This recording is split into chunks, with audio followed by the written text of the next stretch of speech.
Hello, everybody. Good afternoon. It's that time of the week again. That time of the week again where we get together and talk about what was and talk about what will be. So, Seattle Seahawks, 4-game winning streak on top of the NFC West. It's crazy that we're here, given where we were about a month and a half ago, but we are here and we got to talk about it. I'm Brendan. That over there is Brandon. How you doing today, Brandon? Doing good, man. We're top of the division and stacking wins up and looking better by the week. And this is sort of cloud nine from my perspective of things, but doing good. Right. And look, we got 4 games left here. We got some big tests coming up, but clearly, I think we can now say that the decisions that were made in the offseason and the decisions that we made during the season, by and large, have proven that they were correct. We've gotten the right coaches in here, it seems like. We've gotten a lot of the right players in here, it seems like. So we are definitely on the right path here.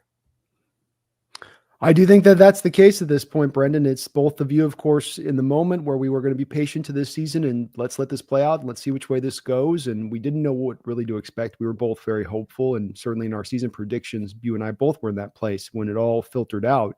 But it was really by and large, beyond that, it was a year about looking into the future and what this team could be. And if we had the right coach and what was going to be that identity and how that would look and would that be possible? Like we've talked about coming into this year too, where you have so many offensive coaches where this is the du jour way to go get yourself to a contending state. It's got to get an offensive minded coach. Defensive guys are the ones that are all getting fired. This is not the way to go down this path. This is the path of failure. And instead we're seeing much of it being in the opposite case, that he is just that smart of a guy being McDonald for the long term. But then we're getting the bonus on top, the cherry on top, a little bit of extra whipped cream in addition to that, being that we're having a season like this where it's come together this fast and the team can really, truly make some noise this year. Right. And they are on the cusp of doing exactly that. So obviously this show is more of a preview show than anything else, but we should spend a little bit of time talking about that Cardinals game that transpired on Sunday. I said in our show last week that I thought this was going to be a rare sequel that was even better than the original. And I'd say that it probably was overall. I know the defense wasn't quite as dominant, but I would say overall that was a better sequel, mostly because of the offense. That was as clean a game as you can get. No sacks. I think Gino got hit like twice the whole game. You ran the ball effectively throughout. I don't think there were any dropped passes. There weren't any really broken plays. I don't know if we ever even really put the ball in harm's way. It was one of those games where everything just kind of worked and everything just kind of flowed. Yeah, agreed. It was, I think you're right about it being more impressive. I think the only thing that made the defensive performance maybe a little bit lessened was the taking the foot off the gas a little bit because you got such a comfortable lead. And I think both offensively and defensively, you did that not necessarily in the bad way as we would often represent that, but in just the way of that's just kind of how the game played out. You were tactful in the way you did it. You didn't just completely go like prevent defense and we're going to run the ball first down, run the ball second down, and then pass, but you leaned into it. And so that allowed for the Cardinals to make a little bit of hay in that second half as far as, getting the scoreboard to look a little better than the 6 points you gave up at home. Obviously, you didn't have the conditions in your back pocket, too, with the rain and being outside and the stadium noise.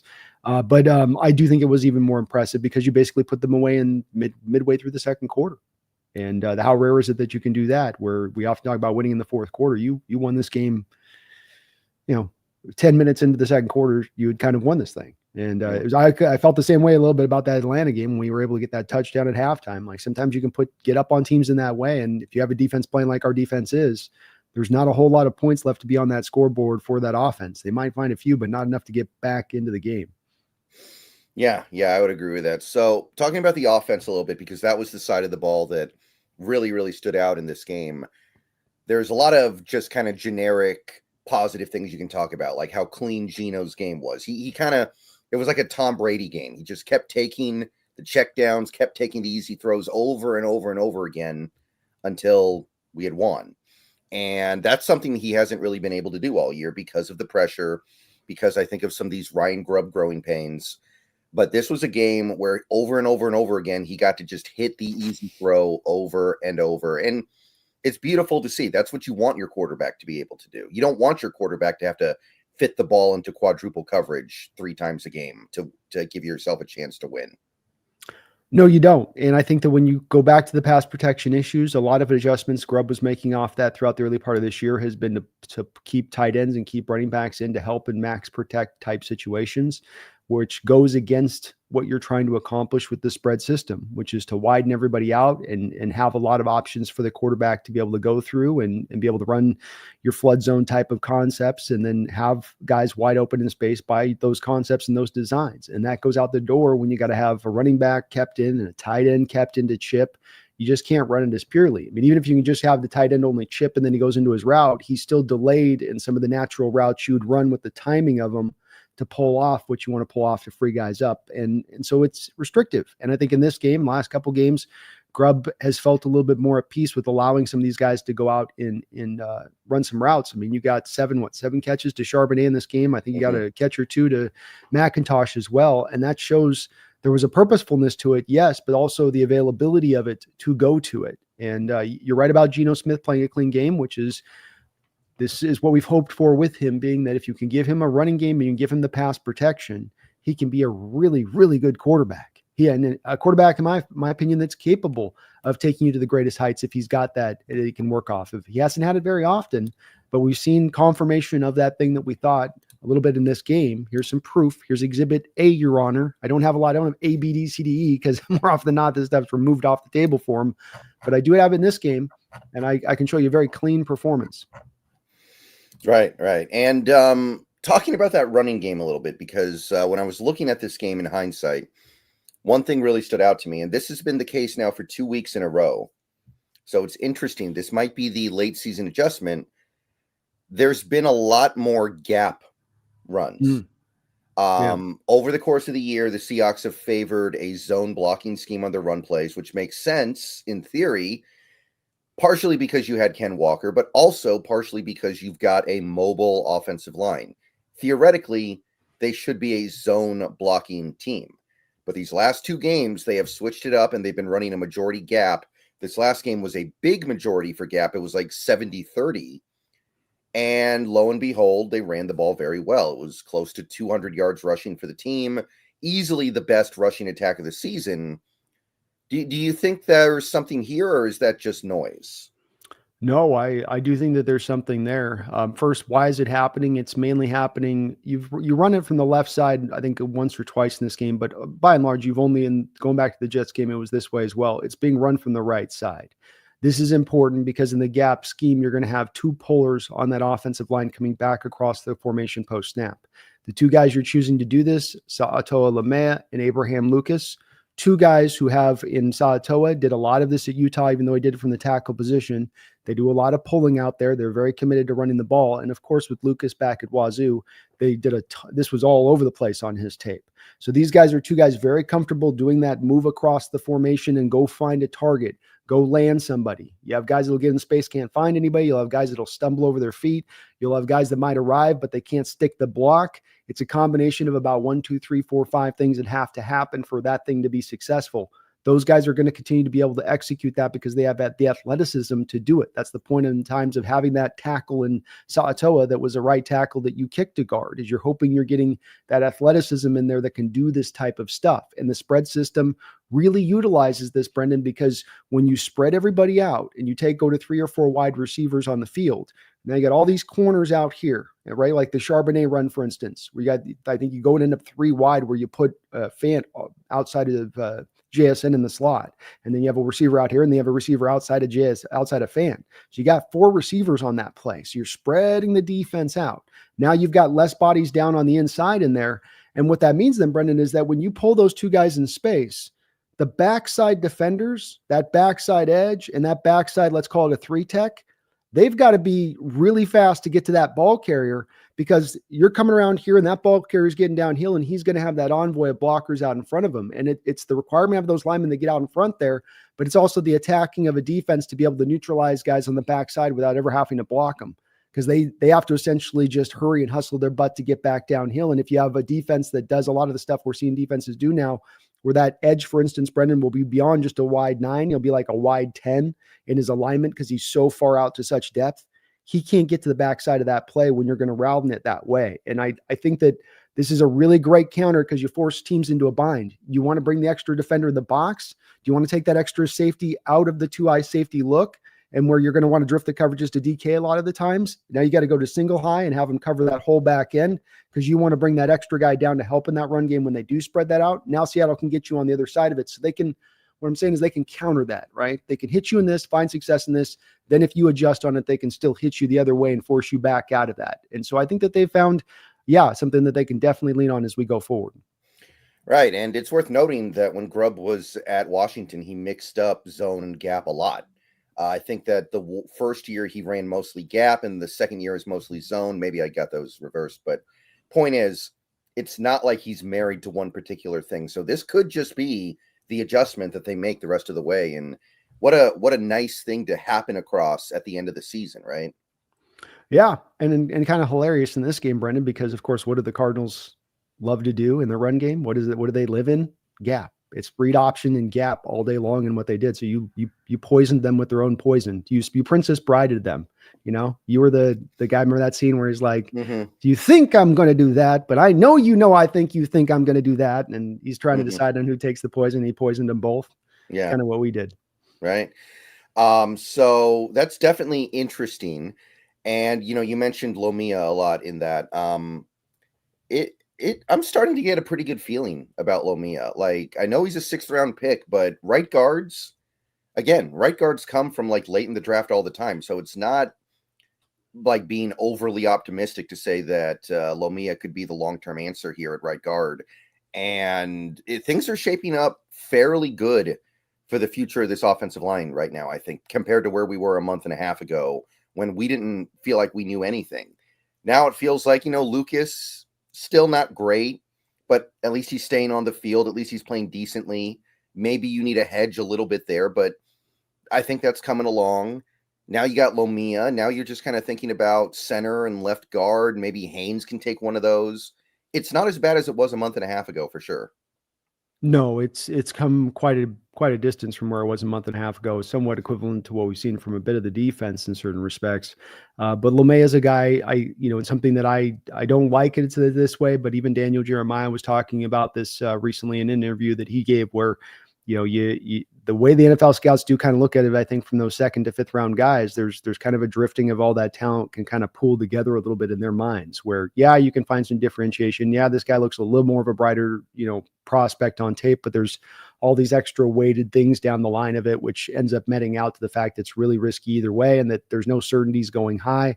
Like we've seen with the Haynes. I mean, the Haynes, Lomea, how they've looked in difference of each other is kind of an example of this. And that you'd like as a fan to believe, well, you go get the 3rd round guy and you're getting the certainty, you're getting more of that. We know what we get. And you think it would be that way. And it maybe is kind of that way, but not fully that way, where there is more opening for these back end guys to have some true talent and true ability once they get to the next level. Right. So definitely some encouraging things on that side of the ball. I think that mostly covers the offense. It was probably the best game of the year for the offense. Would you agree with that? Yeah, no sacks and you run for 200 yards and you're open. Yeah, I'd say so. Yeah, Geno got touched like once on the intentional grounding that I still don't think was intentional grounding. No. I don't. The hold on Oluwatimi too. The 2 plays later was also complete BS. Yeah, but I think that was like the only time the whole game Geno got hit. So remarkable turnaround, because we played this team 2 weeks ago and they teed off on Geno. They had no problem getting to him whatsoever.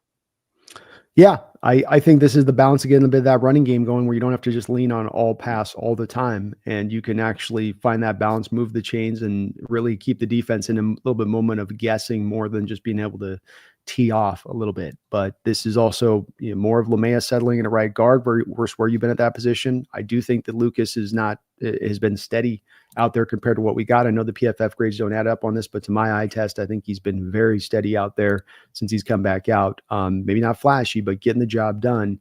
And that just takes us to where we'd hoped. It's much like we said with Geno, and if you keep him clean with the pocket and give him an opportunity to go through there and get work done, he'll get work done.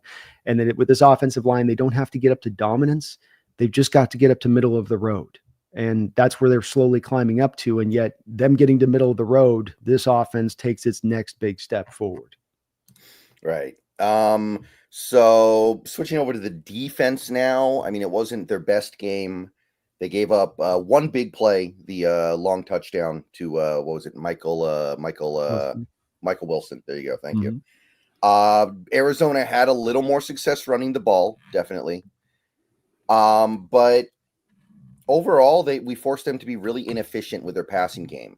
Like they had to throw the ball a lot to get the yards that they did.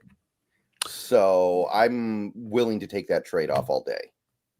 Yeah, you held them to 18 points. And again, I think you played this defensively differently in the second half. It stood out to me in that first Cardinal game. You ran a lot of stacked boxes. You ran a good amount of blitzes. You were going to create a lot of chaos for Kyler to deal with. I think what you did more in this game is you leaned more into the coverage chaos. We're going to flip that part up and we're going to run with the 4-man boxes, and we're going to stay just with all the guys back in coverage and make them earn their way up the football field. So, I think Mike really went vanilla, almost like a preseason defense into that second half. And that's why there was a little bit more points scored on the board, but it was every bit to me as dominant and as impressive a defensive effort as the one a couple of weeks ago, especially keeping in mind that I think that rainy conditions in that stadium affected both offenses on that day. I think this was take those 2 turnovers that you got and the way that you could close them down at that point. Even the Kobe Bryant pick, Brendan, where he's essentially jumping a route where Kyler's trying to attack him in the very same way that he had just attacked him down the field with Wilson. You go down and you find Wilson on a matchup down the field on Kobe one-on-one. Kyler likes his matchup down there. He hits him for a touchdown, comes back and sees the same thing, maybe a beat late there, but Kobe makes an adjustment and jumps the route. And that's what you love to see is when players might, got caught on this is what they're trying to do to me. How can I, adjust off of that? And he did in that moment to go get that pick. Yeah. I think the thing that really stands out with this defense right now is how many players that we weren't even really thinking about 2 months ago have really solidified themselves as being long-term, at least partial solutions here, like Kobe Bryant, like Josh Joby, who I didn't even know existed 2 months ago, basically. You've got somebody like a Tyrese Knight, who, by the way, just won Pepsi Rookie of the Week for what he did in this game. All these guys that you weren't really thinking about at all as recently as a couple months ago are really helping fill the holes in this defensive roster. And we're pretty close to the point now where if Nwosu can complete this comeback, I don't know what this defense really needs in terms of players this offseason anymore. Like, it is remarkably well put together for not just this year, but going forward beyond this year. Yeah, there's some big conversations there to be had because it's true that there's not a lot you're going to have to go after. And then does that mean that you instead put all of your, sort of turn towards the offense, or does that mean you try to soup up even bigger the defense and finding maybe difference makers?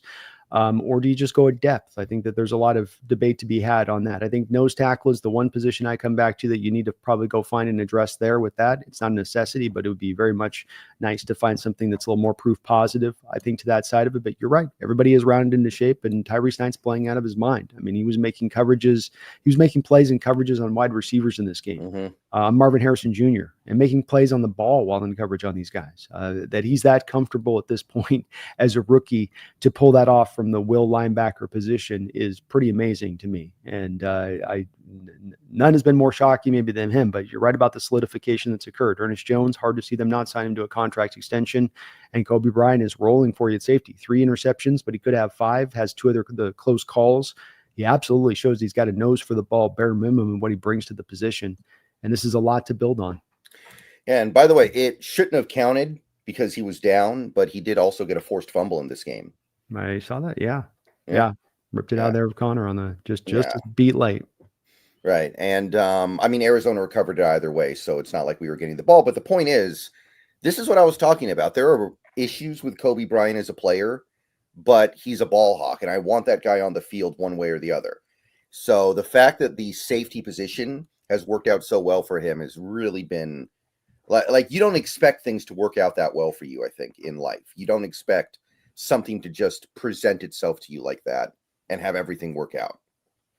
No, I think it's been two factors here, Brendan, which is that number one, he's been a hard worker who's had to bust his butt to make this happen. You don't, as a player, make this kind of transition, and your athleticism and your quickness and your agility, all that just takes you to this plane.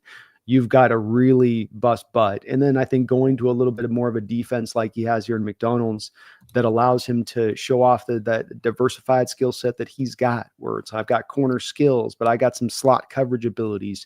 Yet I can bring a little bit more of a tackling ability than you'd get from typically just those kind of guys. And you've got a guy in Love right next to him who made this same transition coming out of college.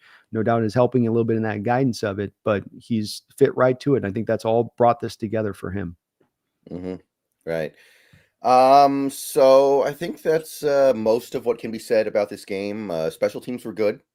Dixon looked fine. No back injury, not a problem. Yep. So it's a good game. It's 4 in a row. And I think we are probably just kind of ready to move on to the next one at this point. Yeah. Good win. Keeping them stacked. Mm-hmm.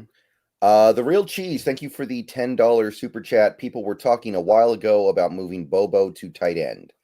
How successful was Westover in this system, and could that translate to Bobo? He'd have to beef up a bit, I'd imagine. People talk about this one a lot. What do you think about this one? I'm skeptical. I don't have there's not a big history of guys at the wide receiver position reaching the pro level and transitioning to tight end. Like we talk about cornerback with Bryant going from corner to safety, and that is something that I can find a track record with some corners having done that in recent history, but not this. And whereas he is a good blocker right now, when you get him to the outside against taking on cornerbacks and safeties, is he going to be that same kind of blocker when now he's taking on edges and linebackers? Now, is there maybe some mismatches he's going to be able to draw as an H-back type that are unique for him in there? Certainly. But I think it's a little late in the game to be making that move for him at this point. Yeah. I last year when people would bring it up, and people did bring it up a lot last year, I would say, I don't want to mess with a good thing. He's having success at receiver. So why would I mess with it? This year, he's not really having success at receiver for one reason or another. So I'm a little more open to it now, but I would not expect it to work. I would definitely say that is something where you are maybe looking at like a 10% chance of success. And we're going into an offseason where we might be down to one real tight end on the roster, Barner, because I think Fant's gone and Pharaoh Brown's contract is up regardless. You can't really afford to be putting a lot of eggs into a basket of Jake Bobo moving to tight end. Yeah, because that's where we're counting on at this point, that he's the 3, he's the 2. I think you just bring him back again next year and hope that this is a sophomore slump, and you let him duke it out with whoever you brought on the roster, and maybe you built up the receiving core to get so deep that he gets pushed off, and that would be unfortunate. But it has been what it's been this year, and the fact that Bobo just hasn't gone really and taken a step forward there in this game. He's not even matching his performance from last year. The few times he's been targeted has been kind of hit or miss on catching at times, and doesn't seem like he's getting a lot of separation. When DK was out, he had a good game or two in there where he could have really been into more of a featured potential role there. And I know there's only so many balls to go around, especially with JSN getting fed as much as he is, and maybe there's a lot, but I'm reticent to believe that would be the best thing for him going, or the best thing for the team going to the tight end position. And it doesn't even seem like he's blocking well. PFF is giving him bad blocking grades, which is weird. You would think that's something that's pretty immutable. I don't know what's going on there. And they had him highly rated as a run blocker last year. So it's not, PFF systems just busted. Well, they liked how he ran block last year.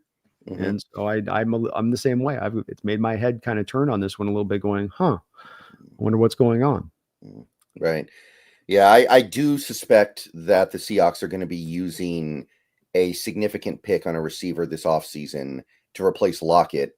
So I don't think Bobo's roster spot is necessarily in trouble yet, but I wonder if you're getting more. You could get more out of Derek Young than Jake Bobo at this point. I wonder if you can get more out of like a Cody White, who actually did do some big time things for you the one time this year he got on the field a significant amount. Like maybe. Good point. And the thing that you'd have in Cody White, I think, is a little bit more of a guy with a little more juice there to be able to work on the outside and Mhm. be able to, get some separation out there on the outside. Yeah, that's another thing. Like Bobo is a big slot, and we already have, I think, at this point, you could say pretty definitively the best slot receiver in the NFL. At least he's the Mm. most productive. Yeah. So him and maybe Amon-Ra's better, but JSN's been more productive this year. So Yeah. That's where I come back to you. Like you say, you probably draft a guy. He slides into that fourth spot. We'll let him duke it out with if Drake comes back in next year and whoever else you got on the roster, and let the best man kind of win is where I mhm, would go with it. pretty much. Yeah, I don't think there's much of an equivalency between Westover and Bobo personally. I think that they don't really play the same. They're not the same kind of player. Yeah, they're two bit of different body styles. Even I mean, just Bobo's long and lean, and big catch radius guy. Westover's got a decent catch radius, but he's more of a use check kind of builded player. Yeah, Westover might run like a 4.55 or so, and Jake Bobo runs like a 4.8, I think, also. So Yeah, mhm. just different style of players completely. Most hated. Thank you for the 4.99. What's our fan base's obsession with Bobo? I don't get it. I mean, he's got a funny last name, right? Yeah, I think he just had some pretty cool plays last year too as well. When you go from the preseason to the regular season, and how he was getting open, that release that he had, that he could really find a way, even working off the outside, to take the top off the defense. A guy that caught everything you threw his way that was catchable. And then he blocked his ass off. He was an absolute demon as a blocker on top of it. So you started to go, boy, do we find our own kind of like Puka like guy here? And that's, Adam Thielen was like some of the comps we were thinking maybe we were going to have in a guy that could develop like that. And I think he showed you some of that. 19 catches that first year in limited action. Had that one-handed catch against the Cardinals in the back of the end zone, which was just a ridiculous catch. Had a fly sweep touchdown. So there was some reason to get, but back to Brendan's original point on this, it's been a sophomore slump year for him. It's not Hmm. been a take a next step forward year. It's been like, why is what's happened? And he's not really a player that you would expect a sophomore slump from, because it's not like he was used massively last year. It's not like he's a player where, oh, they got tape on him. Now they know what's up. They know how to play him, and now he has to adjust. Yeah. You wouldn't expect that. So I'm a No. little skeptical of Bobo going forward. But I think that I think the team understands that, assuming Lockett leaves this offseason, and I think he's got like 70 yards over the last month or something. I'm sure that he understands that he's not the same, and that it's best served for both parties to just separate at this point. They're not looking at Bobo and thinking that's our future number 3 Mhm. receiver. No, I think that's the part is certain at this point. Hmm. But yeah, thank you, most hated. Okay, so feed me more Seahawks. Thank you for the member for 10 months. So how about that spoon slump, Brendan? I saw a lot of triple teams towards Leo that game, which freed up Murph a little bit, and JSN emerging. Thanks, DK. Okay, so there's a few different things going on in this comment. Let's start with the top. How about that spoon slump? He's definitely playing better lately. I thought he played a really good game this weekend. Some of those plays he made on those screen passes were just remarkable. But I still don't think he's been as good overall as he was last year, if I had to make that judgment personally. Yeah, it's hard. That'd be hard for me to say one way or the other on that one. I think he's been a very close to difference maker. He's going to be doing it in a way that doesn't always fill up a stat column. And but watching the tape, and especially when you go and watch the all-22 with that guy flying around, I mean, he's making an impact. And nobody plays harder on a given Sunday than Witherspoon. Right, and I'm not worried about him long term. Even if he was having some big time sophomore slump, he'll get out of it next year. I'm pretty confident. He's too talented to not. Yeah. Well, again, I like the year he's having, so I'm probably a little bit in different opinion on that one. My outlook on him. Mm-hmm.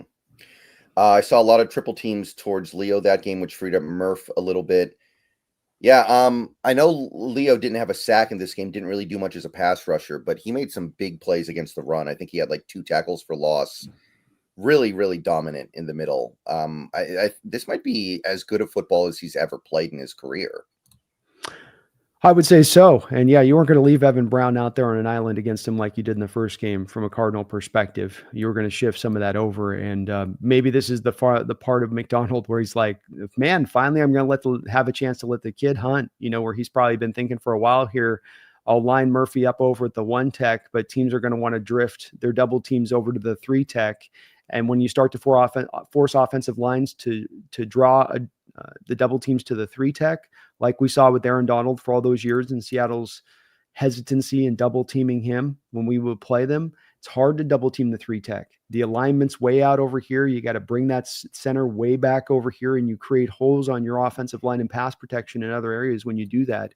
For us, we get the upshot of you're going to double the 3 tech, and now you're going to leave your run blocking right guard essentially at times lined up then on Byron Murphy 1-on-1, and he's going to just club that guy to death pretty much as far as how he deals with them, because that guy's got no chance against Murphy. Murphy's a long day at the office for a true left guard who's dealing with 3 techs, but that right guard loses his help from the center, Brendan, and it's over with. So another part of where we go, it's like the gap, well, you want to adjust to this, we adjust to that, and we've got an answer for you. We've got a ready-made answer here for you, because typically what you would do on that, Brendan, is you'd go, okay, you're going to Leonard Williams. Now we got to just hope our 1 tech in there can create some pass rush with his one-on-one opportunity, which we both know is not very likely to happen with the nose tackle. They're in there to be those, as you like to call it, trash can full of dirt. That's their job. So, having that is now the way to counter this could be kind of cool for Murphy and him getting some late season production off this. Right. And I guess we did create a little bit of pressure from the nose tackle in this game. We had Hankins get a sack, which that doesn't happen very often. So mark the time and date on that one. Yeah. But Hankins getting sacks and picks this year. Not every day you see that. But I know that it wasn't as splashy as his recent games, but I thought Leo was just as dominant in that game as he was in the others. And JSN emerging, thanks DK. Yeah, there was that article that was written today about how DK kind of feels like an older brother who's proud of his younger brother. And I don't know what happened, man. It was like a switch flipped, because early this season, JSN was fine, but he was kind of anonymous. And then a switch flipped and he suddenly turned into the best slot receiver in football. I don't know where it came from, but the thing I always say, and it's easy to lose track of this as you're watching games, he was 21 last year. He's young. He's probably still not done growing to what he's going to be ultimately. No, I think I saw the same thing where it was starting out this year very much similar to what we had seen last year. It wasn't bad, but just you weren't seeing the impact necessarily of what you thought you were going to get from him. And it turned on. And since it's turned on, it's been there every single game, and that you feel that impact and what he's bringing. And a lot of people get into, I think, a little bit of this talk of, DK or JSN. Is JSN now the number 1 guy? And this is where, to me, it's the beauty of having both these guys long-term, is that their skills work very well off of each other. And they will be able to find, I think, holes in production for both of them in secondaries because of the other's presence at times. Yeah. And I see the same thing too. Everyone's asking who's better, JSN or DK? Who's the number 1 receiver now, JSN or DK? To me, it's like something that I'm not even really thinking about all that much. It's like whichever. They're helping each other right now. I think that DK's presence on the field, and one of the football shows this week actually did a little segment about this. DK's presence on the field is opening up so many opportunities for JSN to get more open than he normally would. DK is still the guy that defenses fear, I think, much more so than JSN, I think. And 100%. Sorry, my bad. No. But all I was going to say was I think that is still the guy you game plan for. And sometimes JSN is going to be more productive. Like, a Wes Welker in some regards was more productive than Randy Moss when they were in New England together. But no one would have ever said that Wes Welker was a better receiver than Randy Moss. Oh, excuse me. No, I agree with you there. I think this is where you look at a lot of great offenses in NFL history. Greatest show on turf. Torrey Holt, Isaac Bruce, and they even had a nice slot. But just those two, having these kind of guys like this and what they can do against defenses is you can really put defenses into a bind. The reason the Cardinals are drifting so much coverage in this game to DK, and he has that happen week after week. You see that on the all 22 all the time, almost doesn't matter the opponent. But the reason they're specifically doing it, of course, is they don't have the corner on the outside that can match up. They don't have a number one type like a Ramsey type out there who can make it happen. So they've got to drift that coverage by necessity. And the second you do that, you've got this guy underneath who's like, look, I can create holes already. I can get open already when you're playing it straight up. Now you're giving me these extra lengths, and now I can be a complete game changer in how I'm able to operate. That throw where he had to pick it up off the top of the grass, which was a great play on his part, great play on Geno's part, absolutely. But also, like Geno had said, if he hits him there on time, he's probably still running up the field on that for a touchdown because it's that wide open. And again, partly wide open, as you'll see on these coverages, not just week in, week out, where that you drift those two coverages in the secondary. When you drift a double team to a player, you're creating holes somewhere else. And that we have just the kind of guy in that somewhere else who's going to be able to go attack in that way, even more so than Lockett, who Lockett, I think at his best in his career has been more of another outside guy. And so that's why you had that 1 year with Lockett and DK where they were both top 10 one season in their double teams. That was that year in 2020 where teams just went to the cover two and then they just bracketed them both over the top, where you could kind of pull a sub double team over the top because you weren't worried about anybody else underneath hurting you. Right. That was David Moore and Greg Olson, washed up Greg Olson. Not a lot you were terrified of other than that. I agree. Yeah. But yeah, and by the way, I know some people are also looking at DK's production in recent weeks and they're like, it's not so great. But let's not forget that before he got hurt, he was on pace to have his best season ever by far. He was on pace for like 1,500 yards and 100 catches. He's not going to get there now, but he was on pace for that. He got hurt and he hasn't been quite the same since, but I don't think it's wise to read too much into that. Like, oh, he's expendable now because he's not putting up monster numbers. And context always matters with this. Let's take last week, for instance, Brendan. You have the multiple fumbles on kickoffs, where you lose a whole possession there offensively on those plays, right? You've got this last week, only 30 passing attempts for the offense as a whole. You ran the ball more than you passed. That's part of that leaning on the lead thing in the second half.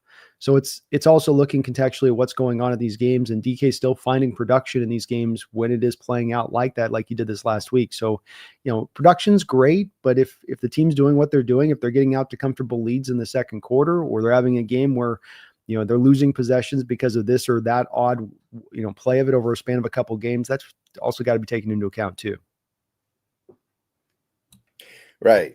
So like there was that one play in this game where, again, DK kind of floated upfield on his crosser, where you look at that and you go, okay, that does need to get better. But let's I think this offense becomes a lot less fun to watch if you take DK off the field, even if you're not losing a ton of production. What it would do to the defense to not have to worry about DK would be massive. And I don't want to have to deal with that. I don't want to have to live in a world where that is where JSN's getting triple covered now because there's no DK on the field. Yeah, his impact goes beyond just the stats, and it's all about turning this offense into a dominant offense. And if DK's presence out there does that with him getting 1,000 yards a season and JSN floating in with what he's doing, and you can create a dominant offense, a top 5 offense, top 3, then I'm perfectly fine with that being the methodology by which you do it. If we end up paying, and where a lot of people wring their hands on this one, is the potentiality of paying a guy like DK into the future, where you're paying a guy 70 catches and gets you 1,200 yards tops, and they want 1,500 yards. They want 1,600 yards if they're paying their guy 33, 34. I don't land in the same camp on this one because I think that there's more impact that goes beyond just the statistics on this one with him here, and it all interworks together. Mm-hmm. All right. So thank you, Feed Me More. Let's see here. Be Calm, See Clearly. Thank you for the $5. Go Hawks, and Ohio State is still willing to trade you Ryan Day for Mike McDonald and will promise to let you draft Jeremiah Smith. No deal. No deal. Jeremiah is special, though. Jeremiah is special. I'm excited. I don't trust a man that dyes his beard. Be calm. Yeah. It's looking a little dire for Ryan Day, don't it? Yeah, it does. I mean, you take over a well-oiled machine. It's not like he walked in there like Harbaugh walked into Michigan, where things were a little bit in tatters. He came in there and well-oiled machine, and you messed it up a little bit. Now, it's not all his fault. The NIL era has taken hold, and this is going to change the game for a lot of programs. We're seeing Alabama start to, I think, have to deal with this a little bit too as well. So some of the old blue bloods are going to have to, reshuffle the deck a little bit here, but they'll probably go out and let him go, and they'll probably go to look to see if they can find a splashy hire out there. I don't know who it'll be necessarily. I know that they like Vrabel, but I don't think Vrabel wants to go back to college level. I think he's got pro opportunities. Yeah. The I didn't think the NIL stuff was going to bother me that much, but I got to admit, it's kind of dampening my enthusiasm for the sport. It's kind of making things not so fun seeing these guys transfer like every offseason. People are just transferring en masse. Like the Wazoo quarterback, what's his name? Mater. Yeah. Yeah. Like they find this really, really fun player, and of course he's just going to get out of there the moment he can. And it's like, I know that, the transfer portal's been around for a while, but the NIL stuff makes it even more exacerbated. And it's like, and this is not as fun as I thought it was going to be. I agree with you. I certainly think the players should be being paid once they're adults. I don't think that there's anything wrong with them getting paid, but I do think that there should be some restrictions in place than these guys being just, guns for hire. They can just bounce around. I think that doesn't help college football. That hurts college football. It's for the benefit maybe of the player, but it's them kind of doing so. It's sort of screwing over what, their reason for being there. And I don't like that either. So I think there's certainly room for an adjustment to be made here. It's a little bit Wild West right now. Yeah, I think Belichick's going to hate it. I think Belichick's going to just be. I don't get it, man. I do not get him going back to college to deal with these problems. I don't think he would have wanted to deal with the stuff in the best of times before the NIL, much less with the NIL added on as another layer. Yeah, he goes to these recruits' houses and he's like, "Oh, you don't want to play for me? Well, F you," and then he just leaves. Like that's probably what he would have done. Yeah. Well, I'll just do 2 stars. We'll get by on 2 stars. Let's do that. Mm-hmm. It's not gonna work, Bill. I won't make it work. No, you need this athletes. I don't want to pay. Yeah, he's gonna have like 8 receivers. They're all gonna be white. They're all gonna be like, just like lunch pail guys. It's UNC. It's North Carolina. I'm recruiting what I've got. I don't. That's all I got over here is white guys. Yeah, I don't get it. Is he just trying to like set up his son? Like that's the only angle I can think of where this makes any sense. I mean, maybe it wouldn't be the first father to kind of do that, right? So I mean, maybe that's a bit of it. That would at least make a little more sense than this on the surface of it, because you would have thought he would have had pro opportunities somewhere this offseason. Maybe it comes down to on this a bit, Brendan, that he isn't getting the personnel control he wants at the opportunities that are on the table for him this offseason. And he does not want to trust some unnamed general manager to provide him the players. He wants that oversight. Yeah, I can't believe that the Cowboys at this point wouldn't be willing to at least try it. But, you'll take control of that franchise away from Jerry Jones when you pry it out of his cold dead hands, I guess. But like I can't believe they wouldn't at least try it after the season that they're having. Well, the son being the guy taking over for Jerry is the indication here. If it was just Jerry that was that guy, so for like instance, Mark Davis didn't take over for Al Davis as the general manager of the Raiders. And I'm talking about even after Al Davis long wasn't officially the general manager, he was the general manager. Mm-hmm. Mark Davis is not that guy from what we hear about with it. And so you would think with Stephen Jones, same thing. Stephen be like, all right, Dad, yeah, I know you need to do that. No, I know you need to do that.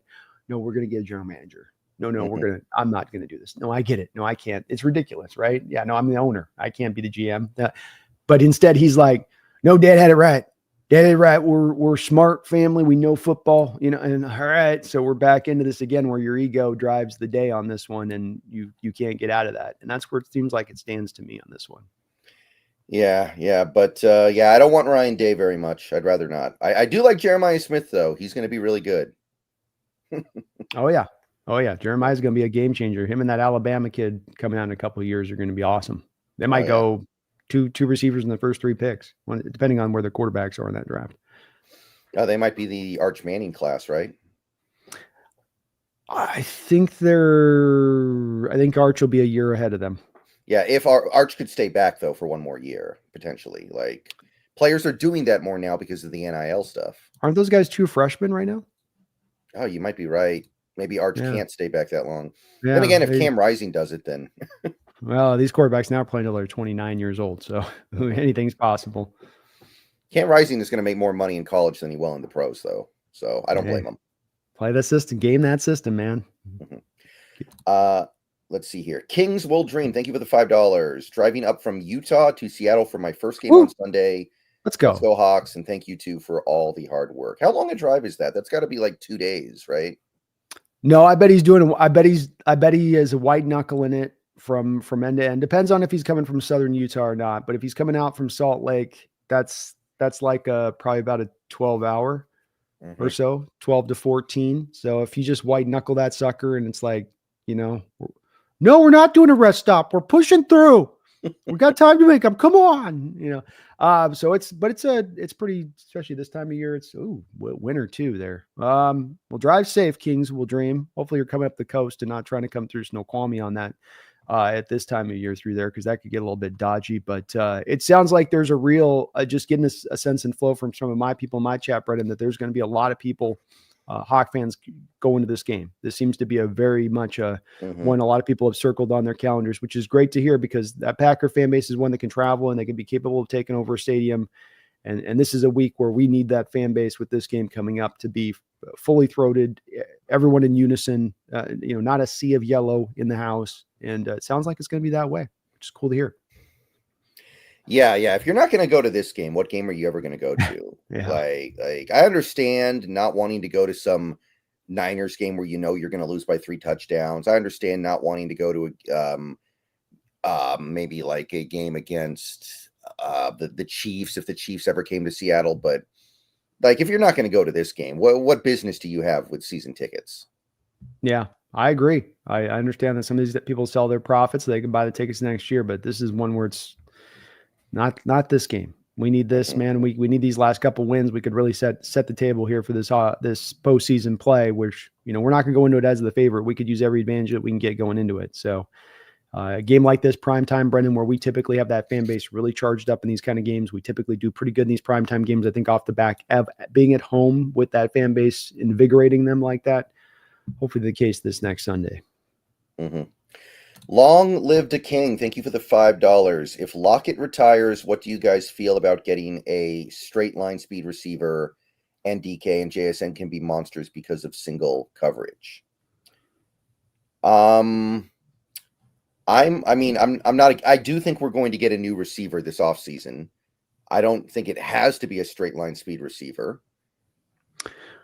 Yeah, I think I'd be more in just the talented mode. I think that I'd also lean into a little bit of, when I look at Brooke Grubb's system, the thing that feels like it's maybe at times a little bit missing from this first, what could be added on to it would be a guy that could be giving you some, some yak elements from the outside receiver position, and a guy that catch the ball in space and he can do something with it. But Jason's done some better job of that as the years gone along, to his credit, with this. And DK's got a little bit of that in his game, but I think that there's much more room to have a guy like that who can be kind of that. If you can find speeds, that's great. But to me, a guy that this is a spread system, get the ball in the guy's hands, let them work. We aren't able to do that at times as much, to me, especially if you go to Lockett. Like, you're not getting a lot out of Lockett in a yards after catch kind of guy. And so that would feel more of the opening to me for and just a talent guy more than anything else. Yeah, when Lockett dropped that one-on-one ball in the end zone, I could just feel like it's over. That felt like a seminal moment, because he always catches that one. That's his catch, man.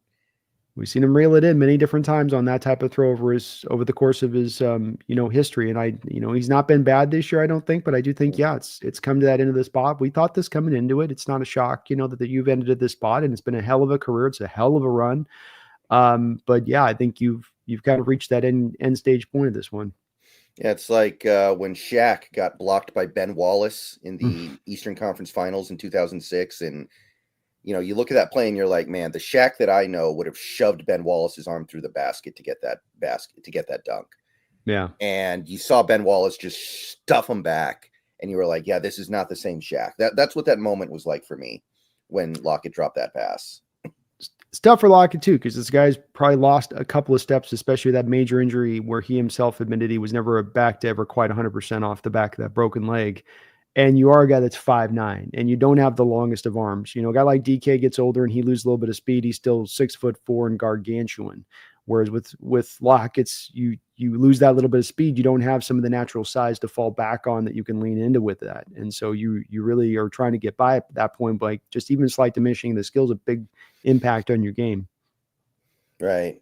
Wouldn't shock me if he had one or two more big moments for the team to close out this year. If he makes a big catch at some point to help change a game, it won't surprise me at all. Me neither. I think even in getting a couple of games where he could lead you in catches, lead you in yards, where they're still capable of giving you a couple of games like that. I think week in, week out, you're not going to get that from him, but he's still fully capable. And some of this comes down to targets and how much he's being looked at through the progression read, especially with a guy like JSN and DK, where they're going to eat the targets they're going to eat up. There's only so many balls left over. There's not a lot of 3 wide receiver sets in this league right now where you're seeing high line production from 3 wide receivers in one offense. You can find 2 guys, but you're not going to most often find 3 guys with that great production. Yeah, Marvin Harrison, Reggie Wayne, Brandon Stokely. Yeah, those days are kind of done. I Yeah. mean, where in the league can we look right now with you can go offense after offense that you want to go through that's a really good offense, and I just don't think even the Buffalo Bills, Shakir and who's their other 2, 3, if you go to Detroit, you go, okay, Jameson Williams and then Amon St. Brown. And you go, Laporta, I guess, is the tight end. But you wouldn't go to that 3rd wide receiver necessarly. Laporta hasn't done anything this year either. Yeah, he's been very quiet. Minnesota, Addison and help me out here. And Jettis. I mean, then who else do you got? So it's kind of like there have been in NFL history, to your point on that, with those guys back 20 years ago, you'd find more of the 3 wide receivers that could all be productive, or like the greatest show on turf I talked about with Azakim as their slot that they had.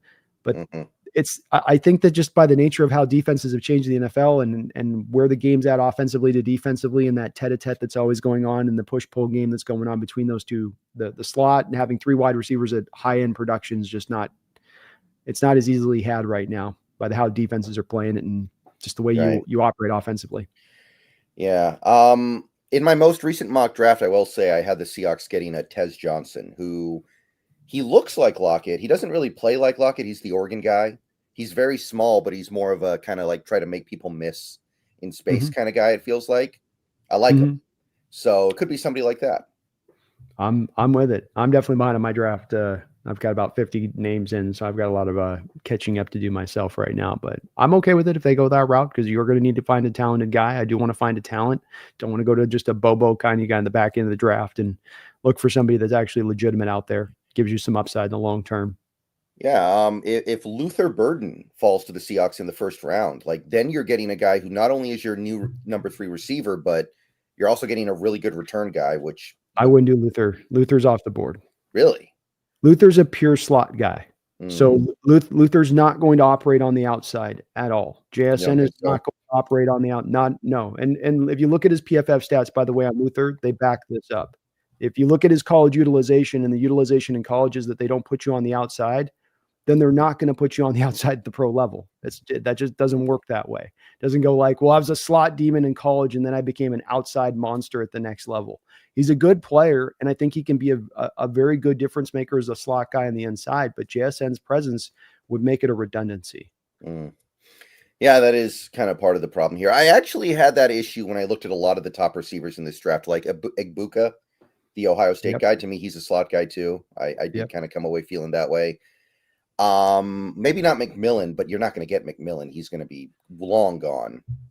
The only way you get McMillan is if he drops and puts a Bobo 40 up, and then it becomes an interesting discussion. But other than that, you're not having a chance to touch him. All right. Be calm, see clearly. Thank you for the $2. OSU still owes Ryan Day $40 million. WEF. There's no cap, just go to one of your boosters, go get Chris Carter and be like, look, Chris, you want to have to watch Ryan Day with that dyed beard for the next 3 years? Or do you want to go get, Chris be like, all right. Yeah. What do they have in Ohio? Do they grow corn in Ohio? Just sell some more corn? Corn's the big in Ohio. That's for true. Mhm. It doesn't sell a lot. Heavily lean on those government subsidies to make that thing flow. So Yeah. may not be enough money in corn. Yeah. I mean, Denver still owes Russell Wilson more money than that, and they're doing just fine. So there's always a way. There's always a way. Where there's a will, be calm. That's all it Yeah. takes is where there's a will. Mhm. Upo, thank you for the $5. If the Seahawks draft and Shadur Sanders falls because teams are afraid, do you pull the trigger on that? This is an interesting one. Quarterback personality is a very big factor. Personality of the NFL is already a big factor. How are you bought in? Do you love the sport? Are you a leader? These are the kind of things you already wonder about players in general. When it comes to the quarterback, it's got to be definable about you. That's you cannot have any, to me, question marks about that side of it. And if coming out of a draft, I've got worries about that walking in, that's got to knock you off my board, in my opinion. I've just seen too many things with him that are concerning for me. I don't want to sign up for the Deion Sanders show and want him on a podcast every other week when things aren't working right for him because his son's not getting the best out of his. No. I would just say I'll pass on that. Give me a guy that's just going to be a steady, calm leader. He's going to understand there'll be the ups and the downs. Understands I can't throw my offensive lineman under the bus. I'm that guy with him. Yeah. I feel like the character concerns are legit. Like I remember a couple years ago, some people were trying to say that Will Levis was arrogant or something, and that was a character concern. And I remember kind of thinking, I don't think so. And I remember they were kind of taking some quotes out of context and stuff. I don't think that's what's happening here. The thing I was just doing is there's a lot of camera on him. That's the thing about this, right? With Deion being at Colorado, there's been a lot of, you can find the interaction, you can find him, you can locate a lot of him on tape and get a feel for him a little bit. I'm not saying I know into his heart or something like that, but I go back to that Cam Ward moment he had with Shador where they're working out on a field in Florida. And Cam Ward having transferred to Miami, and Cam Ward's hungry, and Cam Ward is out there busting his butt, and he's chiding Shador for, you're on your phone here all day. You're not out here doing anything. You're just, and Shador's just got, you can just sense Shador's not even got an answer back to him on it because he knows what he's telling him is true. He's just kind of shrugging, going, yeah, so what, whatever. And boy, I see that, and I just go, yep. I take away something from that there in that moment. That gives me a snapshot photo right there in that moment of those two guys and where their heads are at. I don't like where his head's at. Yeah. Yeah. And, he's talented. He's good, but he's not Caleb Williams. He's not, I don't even think he's CJ Stroud. He's good. I think in terms of talent, if you were just talking about the talent, yeah, he should probably be a top 10 pick in this draft, but it's not like we're talking about something generational where I'm willing to put up with some crap here, or willing to take a risk. He's probably more in line with like Jameis Winston in terms of his talent. Yeah, I think that's probably fair. I think he's like a B+ arm and maybe just right on the cusp of B+ as far as his mobility goes. He carries the Sanders name, so a lot of people I think want to apply sort of the Deion Sanders. You got that just the electricity in your ability to move around, and he does not have quite that. It moves well. He's a plus side as an athlete for the position, but there's no real defining trait for him that stands out to make him that high level prospect like you're saying. And worthy of being a top 10 pick. I think it's all going to be kind of a null and void because he's not going to drop unless something really goes wrong. And it's probably going to the Raiders at this point, right? If I had to guess, but I wouldn't want to sign up for that myself. Yeah. I don't see how he gets past the Raiders and Giants. I think those two teams are locked in on QB. Yeah, I agree. I think Giants probably go with Cam Ward. Probably goes Raiders Shador and Giants the Cam. Yep. Matthew Clements with the $4.99, and I think he meant to send a message. Let me find it here. First time doing this, so messed up big time, but went to Ram game in Seattle and was worried about the crowd being Ram heavy. Was not the case. Crowd was electric, 4-0 since I've left Seattle. Well, let's go. It's the Rams. I mean, they have their stadium taken over. Yeah. The Rams don't take over other people's stadiums. They don't have it in them. So it's a little different. Like, I do think that the stadium got taken over by Niners fans a little bit.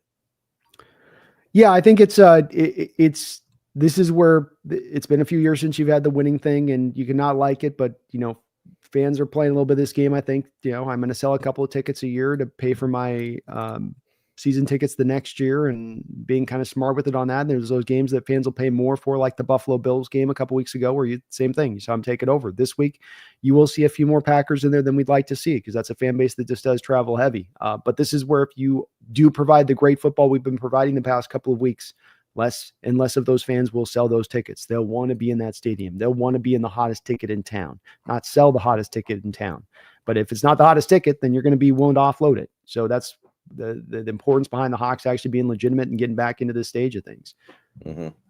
Yeah, and hopefully it can come back. I think there's an argument to be made that it can't come back because of the nature of the people who own the season tickets now. It's the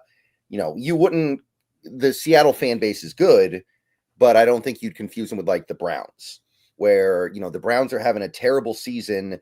They're playing a home game against the Steelers Thursday Night Football. It's snowing, and the place is still packed, and the place is still going crazy.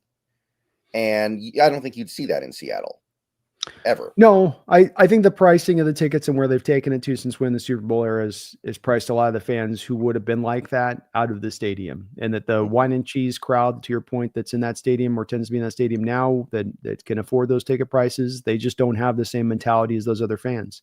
It'd be great if they did, but I think you're right that there's a little bit of that's not changing anytime soon. Mm-hmm. Thank you, Matthew. Let's appreciate you, Matthew. Board Kyler, thank you, or Board Skyler, excuse me. Is Tyler a Ring of Honor guy? I think so. I think so.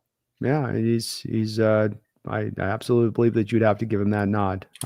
Beyond just what he's done in receiver, let's remember he was also a very grade A returner for us for a couple of years, all pro in that level for a couple of seasons, and second most productive wide receiver in Seahawks history over a 50-year run of as a franchise. And so you've got to give him that nod. I think so. Yeah, it's not overly likely, but if he does do well these last 4 games, he could get to 9,000 yards from scrimmage in his career. Pretty good. He'll get up to somewhere around like 670 catches. So he'll fall just shy of the 700. And I remember 700 used to be like the high water mark for a Hall of Famer. So I don't think he'll be a Hall of Famer, but I think he'll be a Ring of Honor guy. Yeah. You won't retire his number, but he'll be a Ring of Honor guy. Yeah. Corbin Smith was talking about one thing the other day. He was floating something.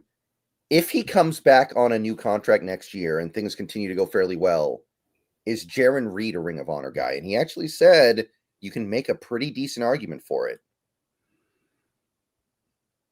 I would have a hard time of putting Jaron Reed up there in the Ring of Honor. I think he's had a solid career, but I think Ring of Honor guys should be more than just a solid career guy. Yeah, I agree. But the point is, if you're making an argument that Reed could be, then I think Lockett has to be. Yeah, well, I think that's where I think Lockett's had a by far even better career than Reed. Reed's been a solid player in this league, but he's been a solid player in this league. He's not been anything I think that you would chalk up above that. And I love what Reed's done for us, especially this year. I mean, he's been just outstanding. But Tyler's consistent year after year, 1,000-yard season after 1,000-yard season. He didn't go anywhere else. He didn't take a detour onto another team. He's been here every step of the way. It's undoubted, I think, when it comes to Tyler in the Ring of Honor. But no, you don't want. It's like the Hall of Fame of very good. I don't want the Ring of very good. Ring of Honor guys that have been, the true blue worthy of it. Yeah. Let's see. Silent Night. Thank you for the $4.99. Going to my first Seahawks home game this Sunday. Hope I picked a good one. 0-1 unattended games. Baltimore last year. Hoping for 1-1 on Sunday. Go Hawks. Baltimore last year. Yeah, that was in Baltimore. So that means he out to there. That was a tough game to pick though on that one. On the road in Baltimore, 10 a.m. I think this one will be hopefully a little bit better for you on that one. But we got another person's going to be there. It's good to hear. But brings a smile to my face. Every last person we can bring in the stadium, we're going to need every bit of ounce of effort from that fan base in this game to help get this win and buoy this team up to a victory. And you can do that. I mean, it's the part I mean, Brendan talk about this so much is we both know the impact that the stadium can have on football games. That Packer game that was the Fail Mary game was one which a lot of people get caught up in that final throw. That was also a game where you had 8 sacks in that first half because the Packers walked in thinking that they could throw the ball in that stadium and have no problems. And they couldn't. There was issues getting snapped and pre-snap penalties, and Rodgers under constant duress, and so they just ran the whole second half as an adjustment to that. So we can have that kind of impact here. Right. Right. And, you really look at this Packers team, they're certainly playing very well lately, but like there's not a lot in terms of like skill position players on the team I'm afraid of. Like Josh Jacobs is good, but they really don't have that stud receiver right now. Like none of those guys have really panned out to be studs. They're all just kind of pretty good. Jaden Reed, Christian Watson, Romeo Dobbs. It's just like, it's okay.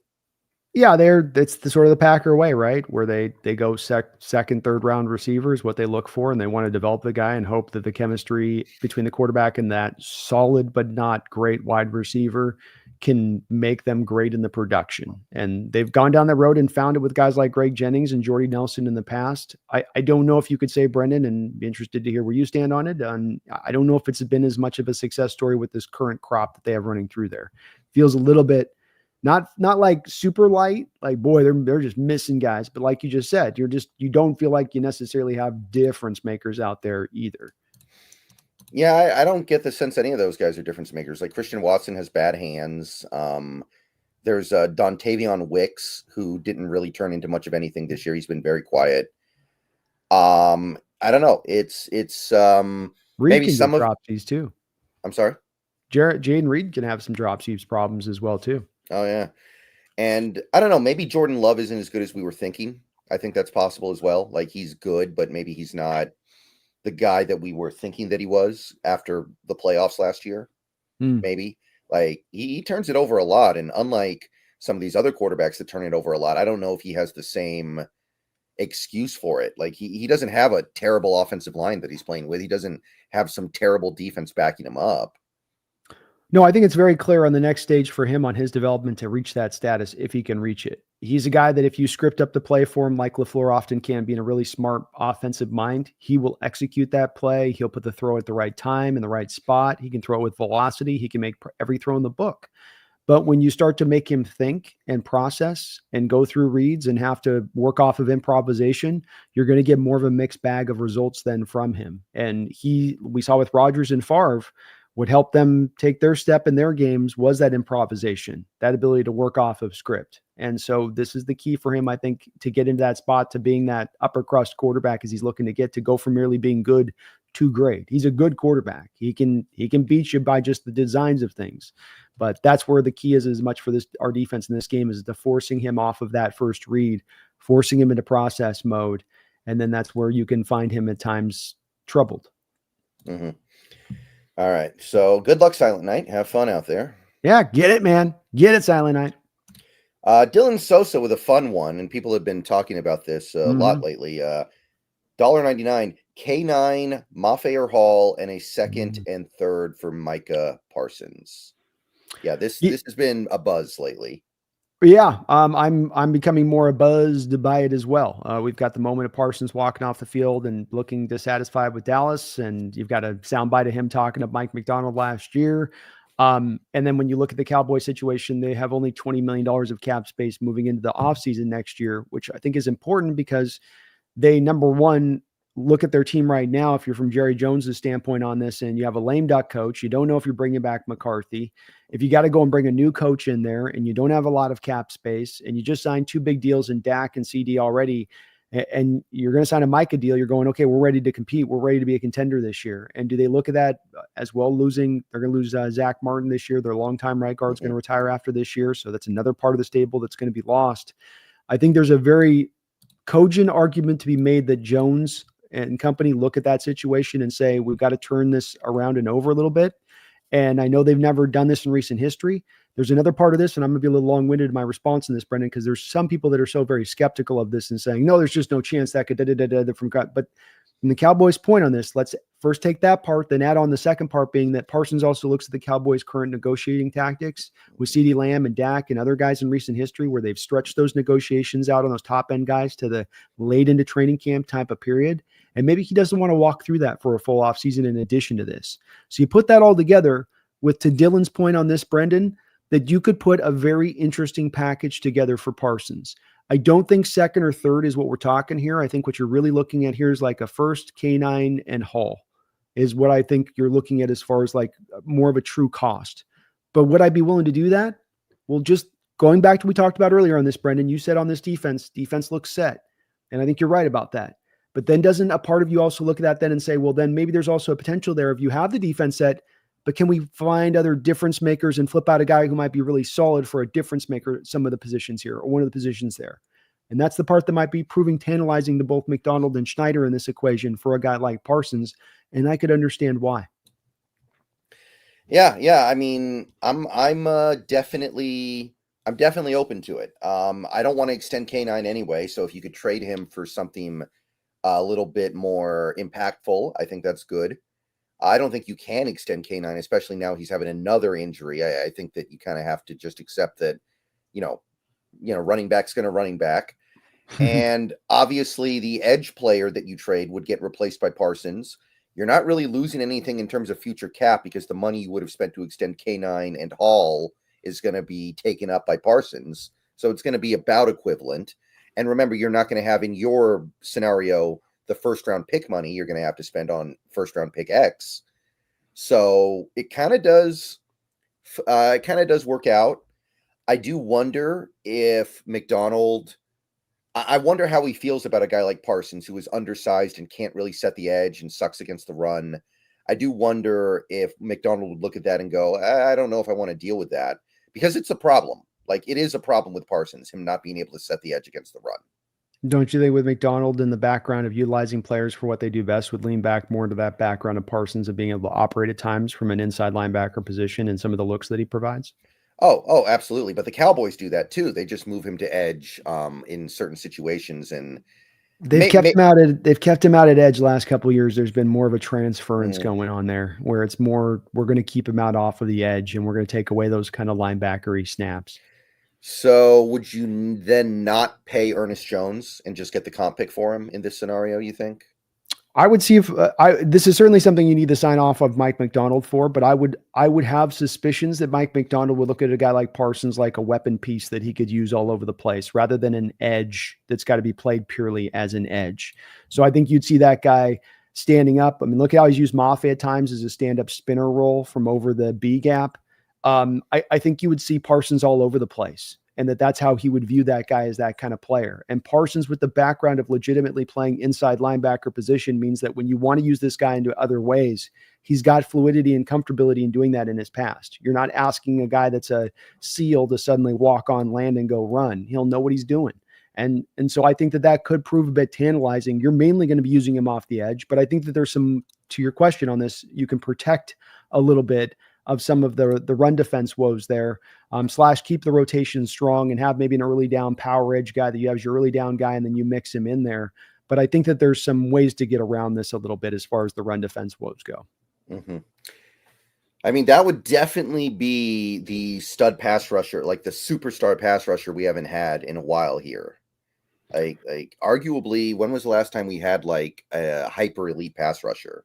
Patrick Kearney? I was going to say it's probably Patrick Kearney is the guy that you'd have to go back to find a guy that would be at this level of ability to create pressure. And the year that he had for us, I think it was a 1 year off thing that he basically had at that level, but that's as far back. And that's one of the reasons why I'm kind of in favor of this potential move. This is a position a little bit like an equivalency to Leonard Williams, where finding these kind of guys is very hard. There's not that many of them in the league.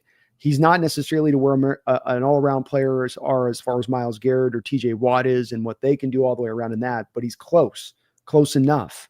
And I just think as hard as it is to find that guy, as unlikely it is to find this kind of guy later in the draft or is that diamond in the rough, you're going to tend to have to pay very high prices for this guy.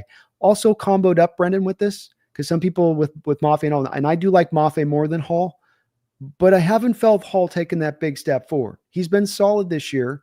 He's not been bad. And these guys who still upside that's probably unrealized here to tap into, which is part of what would be, from the Cowboys perspective, why they'd like him as part of the package.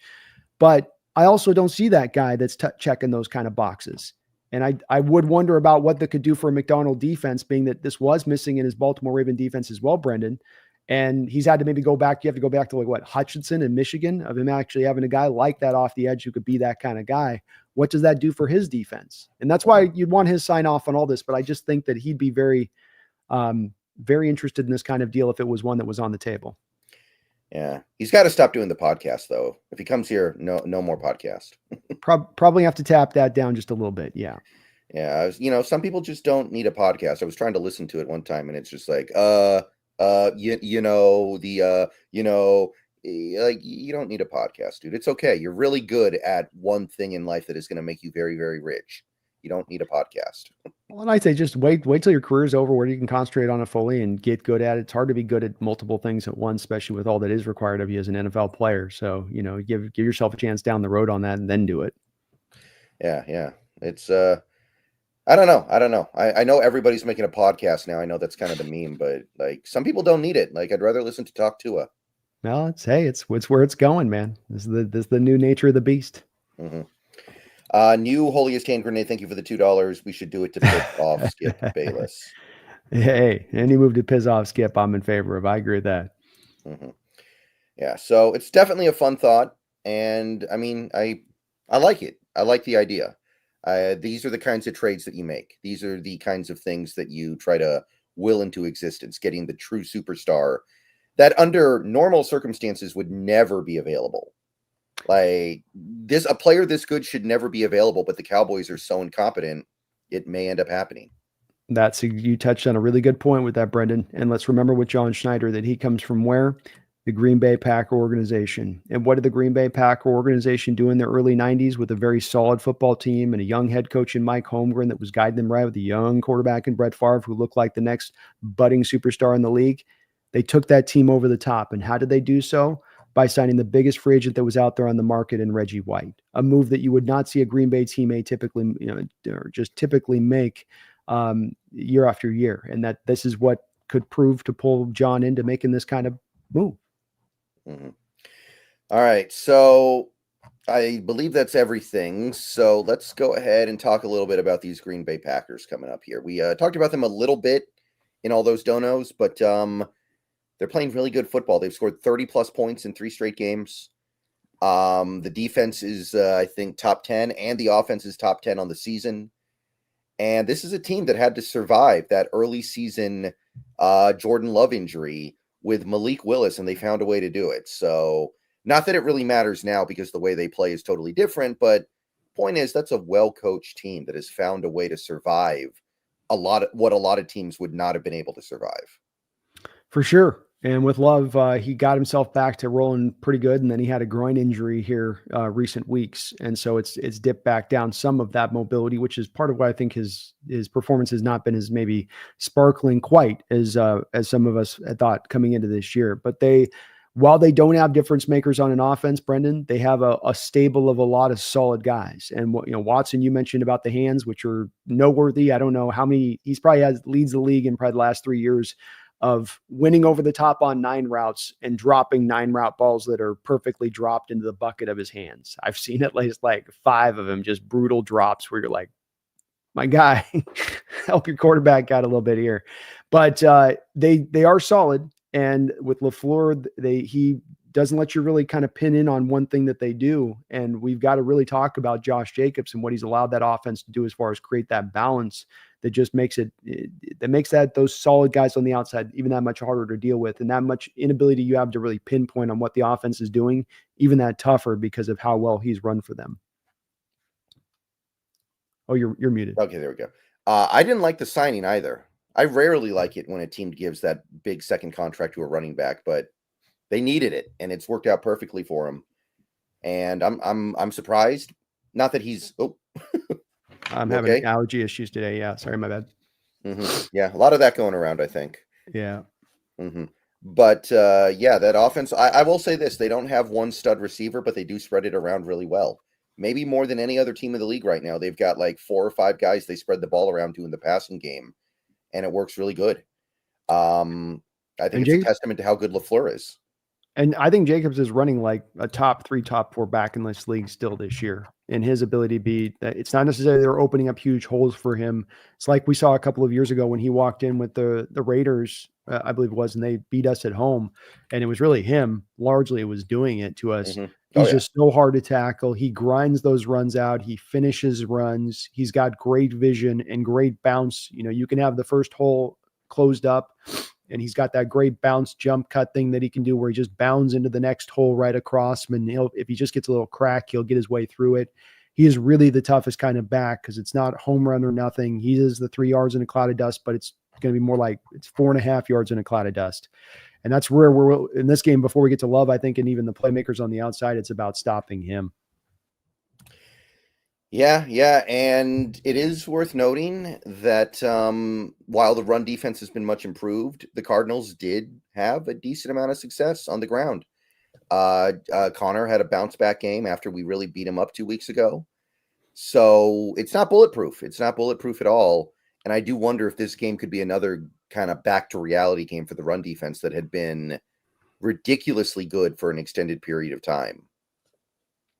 I worry as well about that a little bit with this kind of game. This is where you'll get as big a challenge as you've had the past couple of weeks. And I mean, you stop in the Cardinals like you did, last week, for instance, they wanted to run the ball even more. They felt like, okay, we bailed off the run in that first matchup in Seattle. We're going to come back and double back down on it. We're going to throw everything in the kitchen sink at them in the running game. And you still did a very good job over the course of that game. I know the final stats were that they ran the ball a little bit better, Brendan, but it was really buoyed up by those 3 runs. All 3 backs had like one kind of long run.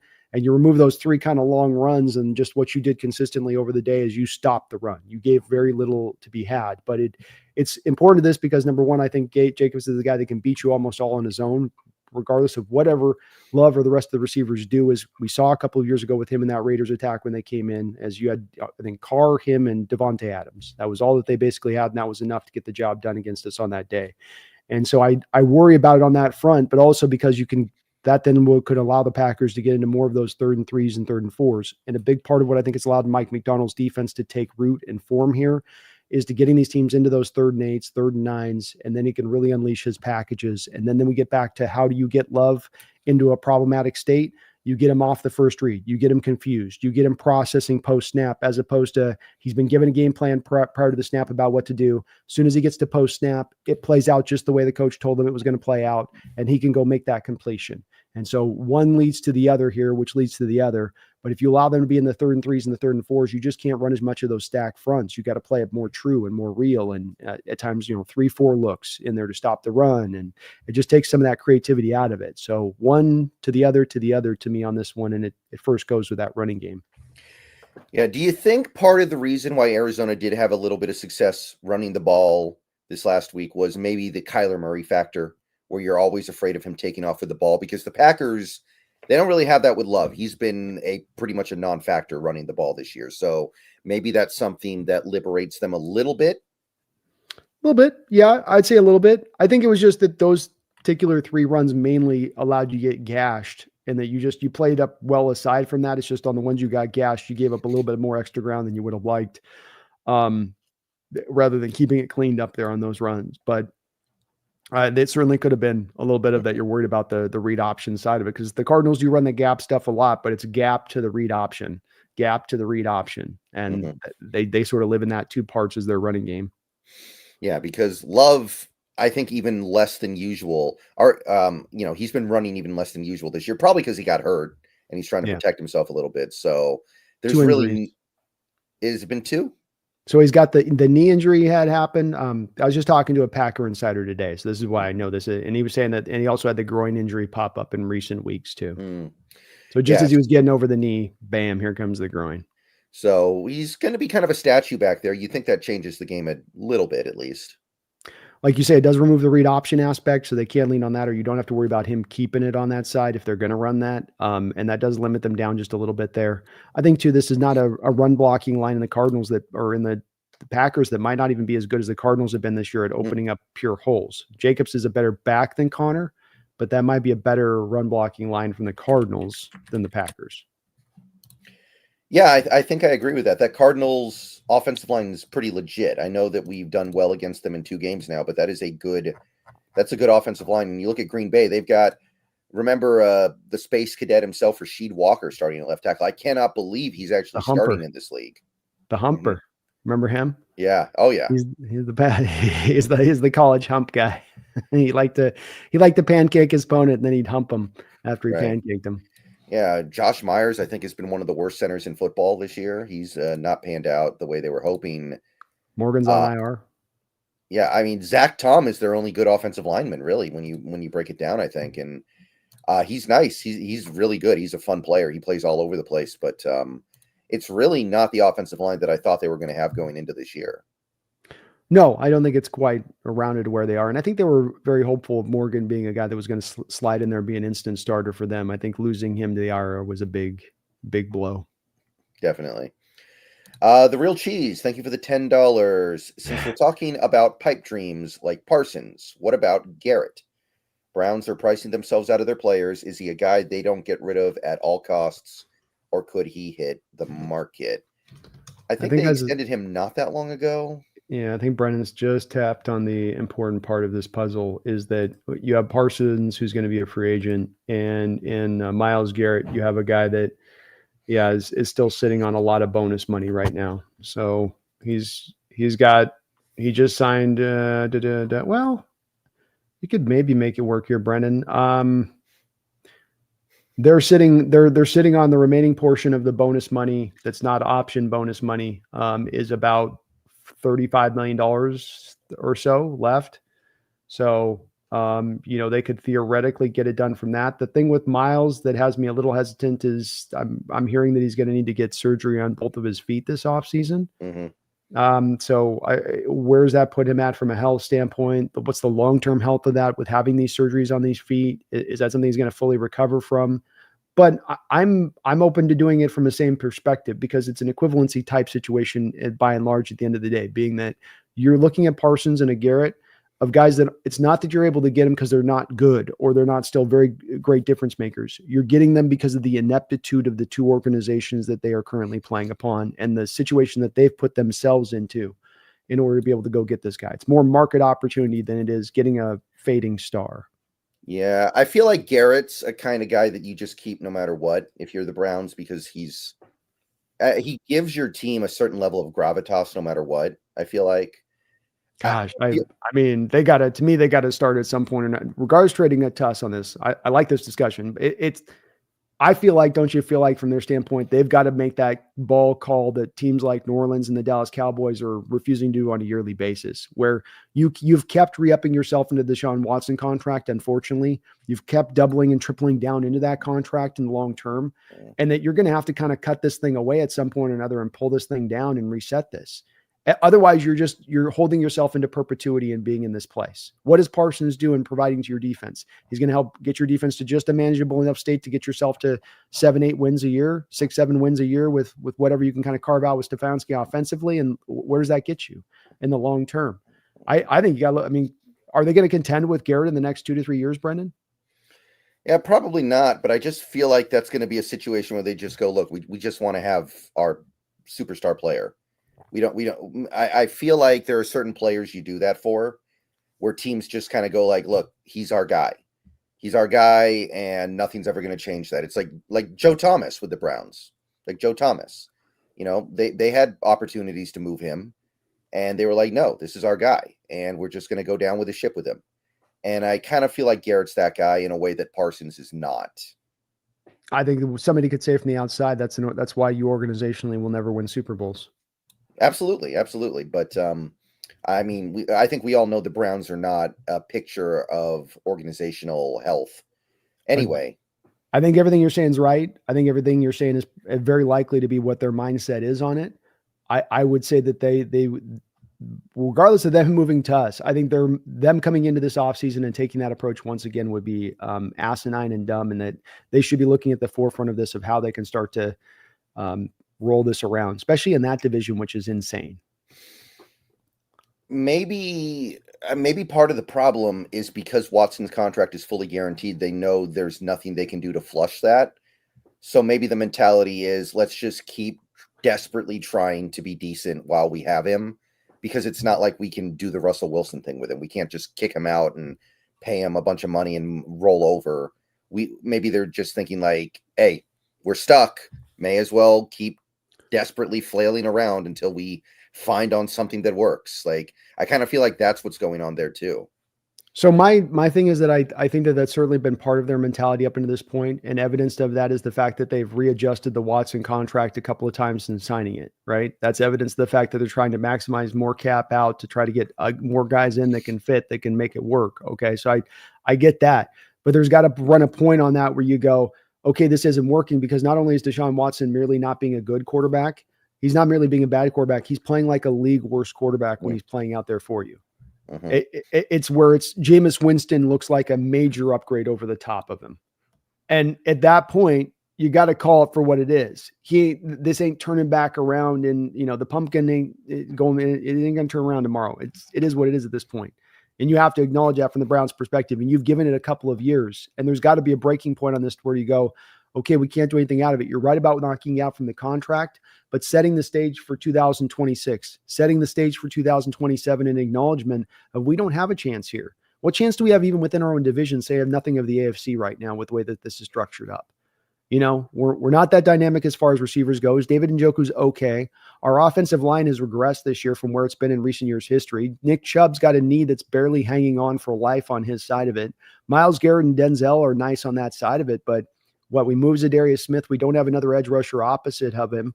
You got Joker, you got the safety Grant Delpit, and that's kind of I don't think you got a lot to build on right there. You got a lot of we got to restructure this. I think JOK might have had a career-ending injury. They were talking about it a few weeks ago. Like his career might be done. Holy Jesus, boy! It get dark for the Browns. Oh God, yeah. It's a curse. I just. You got to eventually call the ball, I think, and you never know when that team is going to finally have that come to Jesus moment, Brendan. If they're like, okay. Like the owner, I can just picture the owner. Okay, you told me. I know you told me. Don't re-up on it. I re-upped on it. Even though, okay, let's do it the right way. Let's do what do we got to do? Tell me what we got to do. Here's what we got to do first. We have this major asset that we can offload to help build us future draft capital for the foreseeable future seasons and start to get our cap situation in the right place. All right, let's start to do that. I think eventually you got to look yourself in the mirror from the Browns organization and start to take those steps. Yeah, I guess, I mean, if you're the Browns, maybe in your mind, beating the Steelers once a year is like winning the Super Bowl. So maybe as far as the Browns are concerned, they already won the Super Bowl this year because they did beat the Steelers one time. So, well, I think you bring up a good point about the whole lineage and Joe Thomas, and it's an organization that just may have their eyes on other things that other organizations wouldn't. Like they take those small victories as major victories. Mm-hmm. Yeah, I think there's a lot of that. And, the dirty little secret about sports right now is that most owners don't really care about championships that much. They just care about making money, and they know they can make money fine as long as the team is decent. They don't need to be the best team. They just need to be good enough to sell out their home games and keep the fan base interested, and they'll be fine.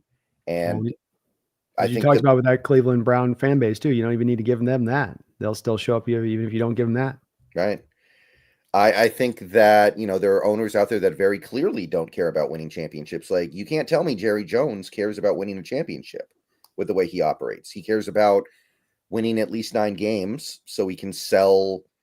Oh, we're right there. We're one thing away from winning a Super Bowl every year. And he doesn't really care if he ever gets there. He just wants to make money. And satiate his ego. Mm-hmm. Most owners are probably like that. I think that the list of owners that are actually obsessed with winning titles is pretty short. Probably. All right. Let's see here. Dylan Sosa, thank you for the $1.99. Shut down Josh Jacobs. We win this game. Easier said than done, though. But yes.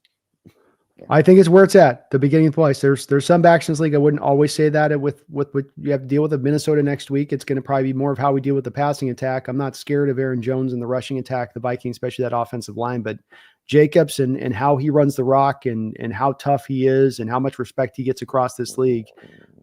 He is really good. And like Brendan, I didn't think it was a great signing for them. I'm like, well, you got one of those Alabama backs who's been in the league and overused probably in the league already on top of that. How much tread do you think you're getting on this tire? And to their credit, they saw it right. Is he's still pretty much vintage Josh at this point, watching him run. Yeah. I 100% would have said just draft somebody in the 3rd round and it'll be fine. but a third round running back is not going to be anywhere near what you're getting out of Josh Jacobs right now.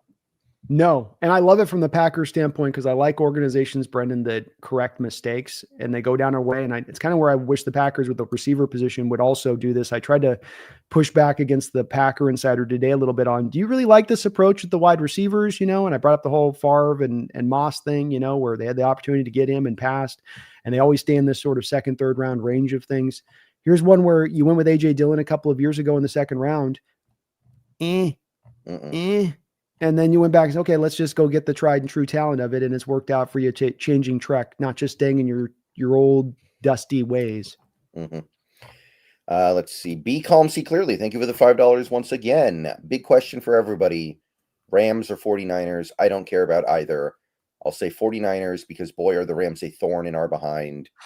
Go Hawks. So we are a few hours away from a very important game. We got the Rams and the Niners, and everybody's wondering who we're rooting for. The answer is pretty clear in my mind. I'll say that. Yeah, this is no doubt about it, 49ers. Yeah. You go through all the tiebreaker scenarios and look at all the situations for the playoffs, man. It's hard to avoid that final game of the season being you going on the road, having to play for the division against the Rams. And the only way to do it is have the Rams drop a couple games to where that final game doesn't matter. Yeah. And I mean, it's in play. Like people forget this, I think, because it hasn't been the case as much in the last year or two. The Niners traditionally have always beaten the Rams. Like Shanahan owns McVay. Even when the Niners aren't very good, they own McVay. Yeah, I agree. And McVay also kind of he sort of sunned him up. You seen that picture, right? Where he sort of sunned up Shanahan last time they played this year a little bit. So I'm hoping maybe Shanny's got a little bitterness inside his soul on that one. Excuse me.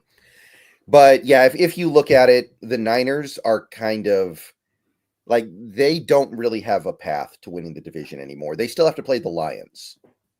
Like, they're going to lose at least one more game this year at some point. And if they lose that one more game, there's really no realistic path for them to win the division. So honestly, they can win. They can win this game. They can beat the Cardinals when they play later this season. I'm not worried about them. I think they're sunk. The Rams are clearly the team to worry about right now. Yeah, they really are. And it's one where I want to avoid that last game. It could be so huge, Brendan, if you could come and beat the Chicago Bears, final game. You got that little mini bye to get to the Rams. Then if that game were to not matter because you had the division wrapped up at that point, how huge that could be to set the table for that opening postseason and to have a little bit of a little rest that you're not going to have the bye, but almost kind of like one. I think it could be very helpful for a team that wouldn't be looked at as a real true contender going to the playoffs. Everybody looking at us like, well, they're the third seed, but they're whatever. It's more the Lions. It's more the Eagles. So you need some of those advantages going in, I think. All Niners tonight. Let's get the dub. And Nick Bosa is likely to play, they've announced. It's big time because they've got Kittle back in the mix there. I know they've lost their two running backs, but having those guys give them more playmakers to work with. I think Dre Greenlaw is also back in this team too as well. Yes, so they get another linebacker. Devondre Campbell's been a big negative for them out there alongside of their other inside linebacker there. Warner. So maybe come on, San Fran. Yeah, no Trent Williams though, but that's kind of expected. I don't know if Trent Williams is ever going to play football again. He might just hang it up. I think he needs to. I think I would be very surprised to see him come back another year. He's played so much football, Brendan, and he's so old. He had plenty of injuries with the Washington team. It wasn't like he played a clean, he just got right through with Washington, no problem early part of his career. He was very dinged up. All that football in that body eventually adds up, and he's made his money. I'd have to think he's in that place. Yeah, and if there's ever a moment where Debo needs to do something big after the week he's had on social media, it would be this week. Debo, if you I mean, he's getting his money next year no matter what because of the way the Niners had to do that contract. But if you want to stick around as a relevant NFL player, now is the time where you need to do something, buddy. He's definitely not been the same player since he signed that contract. I think some of it has to do with Shanahan's penchant for overworking guys. He did it with Debo, in my opinion, when they went through that playoff run a couple of years ago. And he certainly did it with McCaffrey. The second that they got McCaffrey, it was like 24/7 Christian time.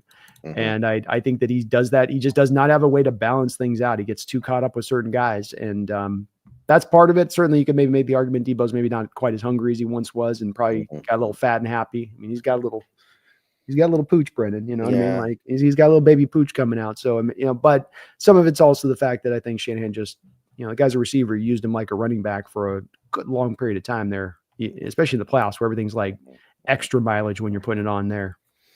Right. But with the week he's had, now is the time he needs to do something on the field to distract from all that.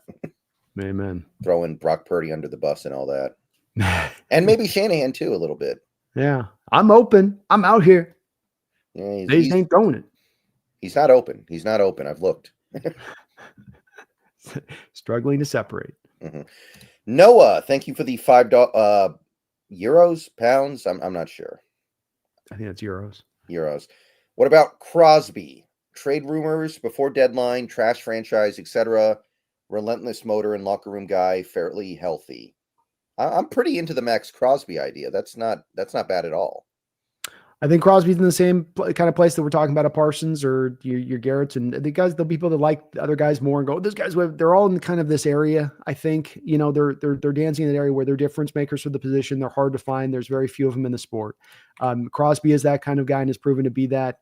Raiders are another organization, I think, like it's kind of these organizations all have this in common, don't they, Brendan? Where Browns, Cowboys, Raiders, having all three of these guys, I'm not saying they're going to do it, but you could make a very cogent argument to these franchises that it's in their best interest to move all three of these guys this offseason. That for the long term of their franchise, it would be the best move to be made. Doesn't mean it's going to be made. Doesn't mean that they're going to be willing, like you say, with the whole lineage and Joe Thomas thing that the Browns like that my way out when it's all said and done. But that it's the smartest thing for the organizations to do. Or am I wrong on that one? Would you stand differently than that? I think in the case of Crosby, probably. I don't view Crosby on that same level as a Myles Garrett. I think that Crosby's just a really, really, really good player, but I don't think he's on that same Myles Garrett level. I think that's definitely a guy you look at as more of an asset right now. Whereas somebody like a Garrett, you might just go, this is our guy. And there's nothing else that can be said about it. But I wonder if you could spin up a similar trade for Crosby, if you could go K9, Hall, and then the pick. I don't see why you couldn't. It would certainly be, again, smart, I think, from the Raiders' perspective for where they stand as an organization, number one. Number two, it's you hit two needs for them. They could use edge help at that point coming in, and they could use running back help coming in. And I think I could see them seeing the intelligence behind doing it from that perspective. I'd be completely open to it, Noah. Excuse me. Sorry, my cough flaring up a little bit there. Let's see here. So, Dogzilla, thank you for the $2. Who are the best centers in the NFL? Creed Humphrey, Frank Ragnow. Yeah, Creed Humphrey, Frank Ragnow. Who else? Is there anybody else that you'd single out? Let me think here for a second. Give me a sec here. There really feels like there aren't that many compared to the typical. Like, feels like usually is Tippmann in New York playing well yet? I remember really liking him in the draft, but I don't know if he's gotten there yet. He's solid. I think you're right on your take on this. It's what you have is you have guys that are solid, but you wouldn't put them up into, I think, the special range like you would with a Ragnow and Creed. I think that they're kind of on a cut above. There's Eric McCoy. There's Tyler Linderbaum is rounding in a pretty solid player for the Ravens, is their former first round pick that we both liked a ton coming out. But I think everybody's in that. They're solid. They're not great range of being difference makers. It's sometimes hard to be that at the position, but I also think it's characterized by the fact that there's just not as many difference making level of talents at the position right now. Yeah, so I think that probably sums up the best players at the position right now pretty well. Biotish, I guess, is good. Tyler Biotish. Biotish is pretty good. There's some interest. Zach Frazier's having a pretty good rookie year. He's standing out for them. Tanner Bortolini's not doing too bad this year. I like Bortolini. We both like Bortolini. Yeah. One of those guys that would have been a really pure fit in the scheme as a player. So there's some solid guys, but I think that there's very few and far between guys that really do difference making things from the position. Right. Yeah. Kelsey is not walking through that door. No, there's not a Kelsey type. And, there may never be another Kelsey, honestly. Like, he's so unique in how he plays. Especially from the mobility side. his brother was a very athletic tight end, and he has that same kind of athleticism from the center position he was bringing. And you're right. You don't see it hardly in from guards, say nothing of seeing it from the center positions. Yeah. I think Kelsey could probably roll out of bed now and play better center than some of the current starters in the NFL. Yeah, I would say probably so. Roy Froelich, thank you for the $20 Canadian. Merry Christmas. Well, thank you, Roy. I appreciate that. Merry Christmas, Roy. Thank you for that. Mm-hmm. Yeah, what are we? 2 weeks away. Wow, not even. It's coming quick, man. The season's gone by in a blink. Yeah.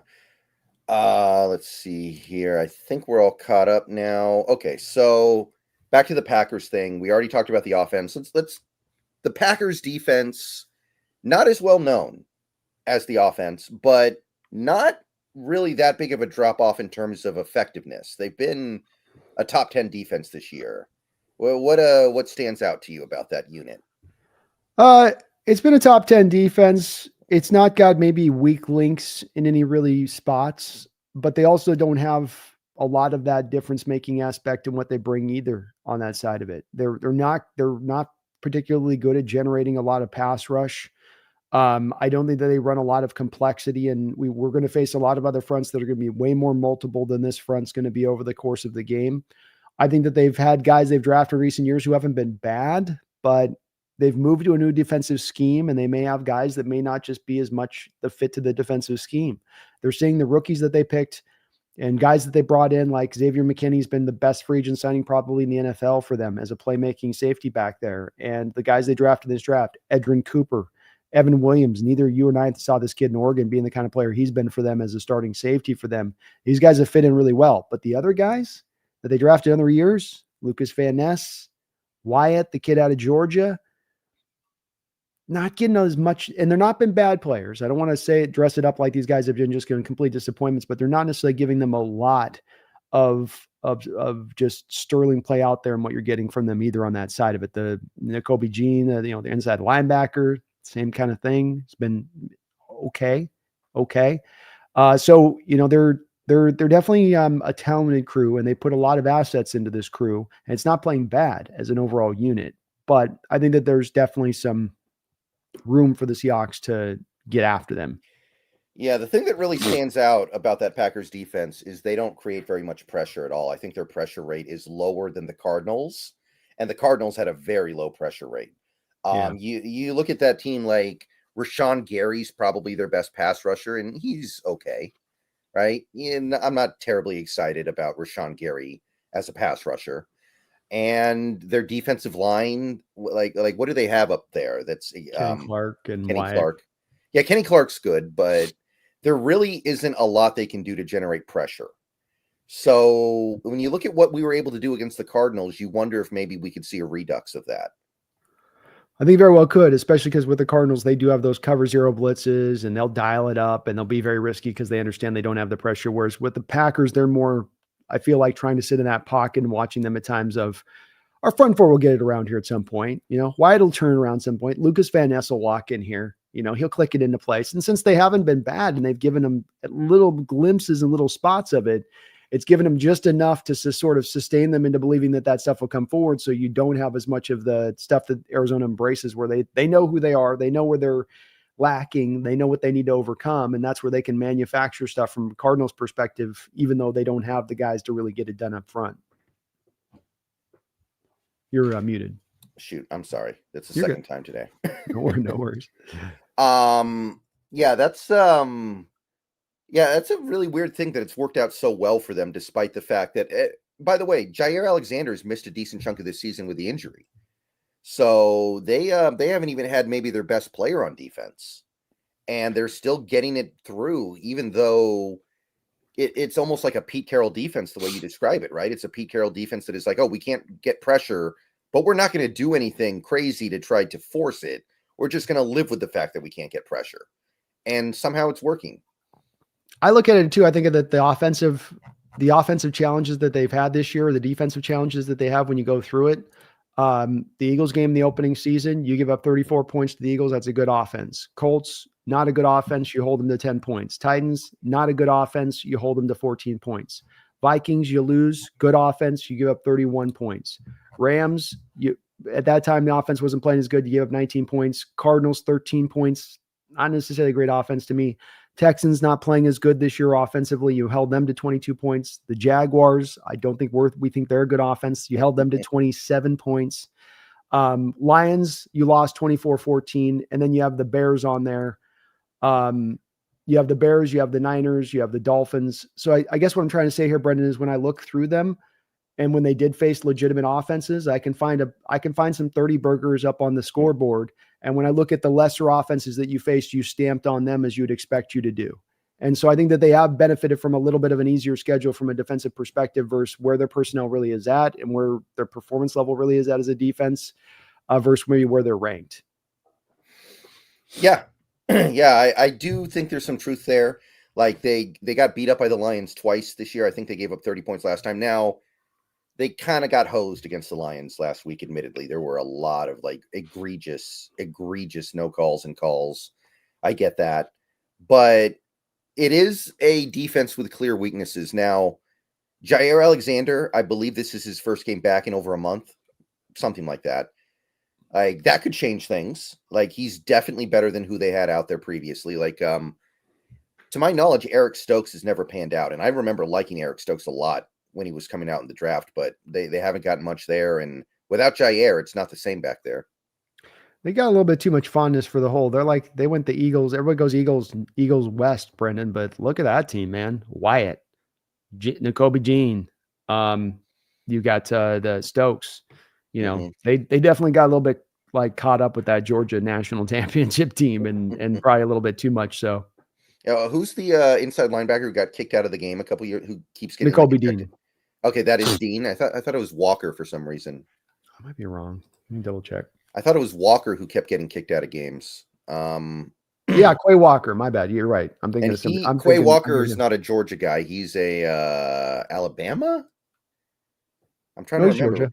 Oh, he is Georgia. Wow. So they really did load up on Georgia. Yeah.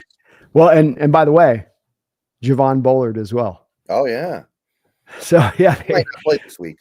No, he's probably not gonna play this week. But they went heavy, man. They went heavy on Georgia out there in Green Bay. So I don't know. I feel like there's some stuff you can do on this Packers defense.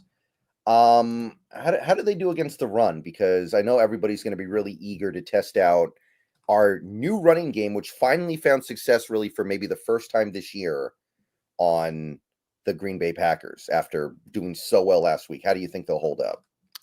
I mean, they've been pretty good against the run. They've had some chances this year to really be able to, I think, play with the lead at times, which has helped them. They've not been a dominant team, but it's that top 10 state of things. But there's a good amount of games where they got up on teams and the run game just got completely removed from those teams, and it was game over. You know, they basically just had to deal with the passing attack at that point when they went on. But, you know, they're going to play fundamentally sound. You're not going to necessarily be able to, I think, gash them. I don't think there's going to be a 50-yarder to be found like we did this last week. But you spread them out again and you get them into that place where you force down. You want to bring a safety down the box. You don't stay in the cover 2 shell. Do you really trust Jair Alexander to be able to trail DK for a whole game and then maintain one-on-one out there where you don't have to give the safety help and you can bring down the safety in the box and help out on some of that stuff?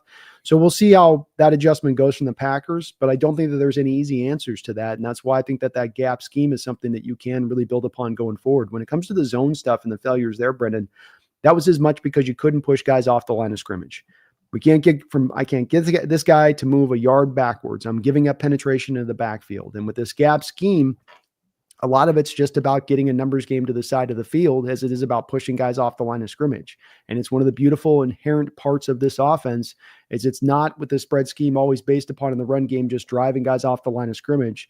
It's sometimes getting guys into space and getting guys, getting an alleyway, pinned and how you set it up and just the block being held for just a half a second. It's all we need you to hold it there. Just hold it for a half second before the guy gets past your shoulder. And that's what this gap scheme really can live on. And I think why you can continue to build on as we go forward. Do you think there will be a significant change in the way this game goes if we have K9 versus we don't have K9? Because that's still up in the air. No, I think you'd go back and still lean back into this stuff. You were doing the gap stuff with K9 with New York the prior week too. So I think this is just an adjustment Grubb has made that he sees is going to benefit both of the backs. Okay. So that's really the only question mark we have right now. This team is remarkably healthy, given that how late we are in the season. Like Nwosu made it through that game fine. Lucas is making it through these games fine. So there's really not going to be much of an excuse for either team. Both teams are very healthy right now. Yeah, we've as healthy as we've been at the end of the year right now as any time in recent history. And one of those things that could very much be a big boding well factor for us as we get into the playoffs. You know, you start to get starry-eyed, and maybe it's a year early on this, Brendan. I know some Seahawks fans are already looking to free agency in the draft and want to talk about that because they're like, okay, we're in first place. It's been a successful year, but what can we really do as a team in the playoffs? And I'm one to say, look, anything can happen. And if you can have a couple of things set up as far as the stage set for you for that playoff run, like getting at your hottest at the end of the year, like being at your healthiest at the end of the year, like being able to set up that bye week, maybe at the end of the year with the Rams, if you can win these last couple of games with 2 of them at home and the 1 game on the road, not that tough. You can set all that up. Can you give yourself some advantages going in the playoffs to be able to ride with those big dogs and really have a true chance with them? And I think you can. What do you think? I don't see why not, especially if the offensive line that we saw against Arizona was for real, right? Like, at the end of the day, the only thing that really matters is how you play once you get into the dance. And the fact that we had one of the worst offensive lines in the league all year will not matter if they're actually playing good in the postseason. And like, well, what are we missing at that point? Like, you've got a running game, you've got a quarterback, you've got a passing attack, you've got now a defense that is stopping the run, getting pressure, forcing turnovers. Like, what are you missing? Other than maybe playoff experience, I guess. Like a lot of these guys not very familiar with the playoffs, I guess. But other than that, everything else is set up for you. And sometimes being a young team like that going to the playoffs, you're too young to know what you don't know. You know, you guys shouldn't be here. You guys shouldn't be able to play with these teams. You shouldn't. I don't know that. We're just out here flying around. Let's just see what happens. No pressure. It's not a bad position to be in going into the playoffs. Versus a team like Detroit, you'll need there's going to be some pressure on them once they get in the playoffs. Never like after the year you had, you better make this stick. You better make this stick. This is your year. Come on. That can be an old level of pressure in itself going to the playoffs on top of things. Yeah. I mean, why not? Why not? Most of our losses this year came early in the season when our defense was just a complete joke. And I don't think enough has been said about how crazy it is that this defense turned around the way it did. I remember after the Bills game, I got on here and you got on here and we both kind of said, this is not fixable during the season. There is no way to fix this in the middle of the season. We need an off season and some new players. And then a switch just flipped and it's been, I'd say, completely fixed almost. Switch being flipped is the right way to describe it. And that's what happened. I mean, you took it from one end of the scale to the other end of the scale and almost in an overnight fashion from that Bills game to the Ram game and then carrying it forward beyond that. It's a couple of additions to inside linebacker. It's Kobe Bryant doing what he's doing.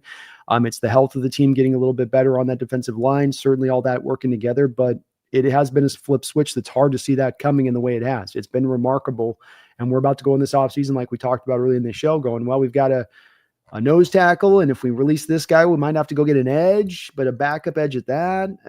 Everything else is going to be kind of set. And that's a pretty crazy place to be in considering where we were. And we're starting to see the same thing from the line. You just talked about a second ago with Lucas. Okay, suddenly he's maybe at full health and ready to go through a full offseason of just training and not rehabbing. And Sato Lamea is set up for there. And we'll see with Olatimi, like maybe he's not the answer, but you at least feel like, okay, we've got a guy that's steady there at center. If we got to go find another guy to compete with him and then left guard, and you start to be able to really laser lock in on what you want to address this offseason. Yeah. And it's very doable. It looks and I maybe wouldn't have said that 2 months ago. But no, fixing these problems that we do have, not that there are many, is eminently doable. Agreed. Yeah. Let's see. DVN, thank you for the $1.99. So we are all FTTB this week, faithful to the bums. Sometimes you got to be that way, I mean, honestly, I think that we should just root for the Niners in every game for the rest of the season, except for the Lions, because, I mean, if for no other reason, it hurts their draft pick at this point, right? Because I don't think that team can win the division now. I don't think that's on the table. Well, I kind of want them to win this week, but I do want them to lose against the Cardinals because then I want the Cardinals souped up to be playing the Rams the week before we play the Rams. And so I want to make sure that we're keeping the Cardinals invested in this year too. Yeah. I hear that. I do wonder if maybe these teams are invested anyway. it feels like, generally speaking, these teams do a pretty good job of just getting up by virtue of the fact that there's a game to be played. Like, look at the Jets. The Jets have been playing really tough the last couple of weeks, and they've had nothing to play for a while. Yeah, I agree with that. Yeah, it's always hard to tell when you might have a team that is in sort of checkout mode. And likewise, to your point, sometimes you have teams that are out there winning a bunch of games and they do that lay off the gas thing a little bit on a given week because they think they can just kind of moonwalk their way through it. Right. So, yeah, at this point, maybe this will come back and bite me, but I do not think that the Niners are a threat for winning this division at this point. Like, they're not beating the Lions in week 17. That's going to end it right there, regardless of what they do in these other games. Maybe too. It depends also on if the Lions are running their full group at that point, or if they've locked the division and the number 1 seed down, and are they playing for anything at that point? That's not the Lions' way. We'll see on that. We'll see if Dan, once he's maybe never been in this quiet position as well, though, to be able to ease these things off. I don't see Dan Campbell laying down. Like, that's not the Dan Campbell way. We'll see on that. We'll see. There's always more kneecaps to bite, you know. Now, that was a ridiculous decision on his part last week in that go for it on the 4th down. That was one of the dumbest coaching decisions I've seen in a while. Yeah, I couldn't believe that one. And I'm pro him with the 4th down stuff. So I ain't anti Dan going for the 4th, but that was utterly dumb. That was dumb on like about 5 different levels of dumb. Yeah, the lack of faith you have to have in your defense to do that is pretty. And I get it. Like, his defense is down to like their 7th string linebackers, but man, I mean, if it was college football, that would have been a turnover on downs, by the way, because, you know, Goff got down on his knees before he gave the ball up. Like, that's how close it was. It's exactly why you don't make that call there, is because that's what it's 18,000 things can go wrong there when you're trying to do that. And it was just, I couldn't believe it. I was like, really? Oh my God. Yeah, I can't wait to see what he cooks up in the playoffs. You know, he's going to do something completely out of pocket in a playoff game. I think he is at this point. Yeah, I think he seems to be on a collision course for this to be at some point where we're going to have a major moment with him and he does one of these crazy town decisions and you're just like, bro, too far. Too far. Like in the Apple Cup last year where Grubb, I think it was tied and they went for it from their own 20 on second with like 2 minutes left. And it worked, and we ended up winning the game because of it. But it was still just like a wow moment, you know? Yeah, I like aggression, I like ballsiness, but not at the price of stupidity. Pyro Griffin, thank you for the $2. Force Jordan Love to make mistakes, and we win IMO. Get him down in those 3rd and longs, run those simulated pressure, stack boxes, a lot of the stuff that we drove out of last week because we were comfortably in the lead, but roll back into that type of stuff this week in a large force, especially in that stadium where you bring the stack fronts up there, you force the offensive line to communicate, you force the quarterback to communicate to the line. We got that stadium reeking down that noise. It gets very hard to make all of the adjustments you may want to make. And the defense play a lot of games with that at that point. So lean into that, you know, maybe can't do as much of that on the road, but certainly unveil it in full at home and force Jordan to have to deal with that and have an answer for that. I don't think he always will. Yeah. I think people were in a rush to anoint him as like an elite quarterback this offseason, and it hasn't happened yet. It hasn't. And I think there's still that upside there for him to continue to develop. He's just probably not on that same level of, you know, he's looked at in comparison to Favre and Rodgers because that's just invariably what you're going to do. And he's not on those guys' level. And in Rodgers, you have a guy's probably an improvement upon Favre even as a player. And so it's like people go, okay, so you got to be the next thing now that's even improvement on that. It's like maybe that's a bit too much to throw on his shoulders, but he is a good quarterback. Gerard Benj, thank you for the $5. Who gets a pick this week? If it's Julian Love, is it love on love violence or the love connection? I have been 2 out of the last 3 weeks, Brendan Wright. I don't know if you remember this. I called the Kobe Bryant pick on our show 3 weeks ago, and I called the Ernest Jones pick last week. Do you remember? Yeah. The one you missed was the Jets one, and I don't think anybody called the Leonard Williams pick. That one's pretty hard. You're not hitting that one. That one's just, you know, go with God. I had Woolen as my guy in that one. Who gets the interception this week? Love is a good suggestion. He's been very close himself in recent history. I'm going to go back with Kobe Bryant again, man. Kobe's going back and getting another one this week. I think he's been on the spot throughout this season, and he's always in the position to just make a play. I think he's going to be that Johnny on the spot at a key moment here, and he'll get himself another interception. Won't be a pick six, but he will get himself an interception. I think it's Witherspoon's turn. Woo! Let's It's been go. too long, man. It's been too long. He's due too, man. Is it interception, pick six, or just an interception? I mean, this team's scoring touchdowns. I'll just go with the interception. I'm not going to go pick six. I'll just go interception. Okay. I'll take it. But I think it's pretty good. Let's see here. Ski Nation, thank you for the $5. DK says he likes action greens the best. That's all the backing I need. They are the best. Going to show Green Bay, the real Green Bay. I'm not a big action green guy myself. Most people aren't. Most people are not. Yeah, it's just too bright for me. It's too much, and especially with how we have other uniforms that I love so much more. The throwbacks. I know they were at their wolf gray. They retired, but I like the wolf gray. But I'm not a fan of these. The highlighters are too much. Mm-hmm.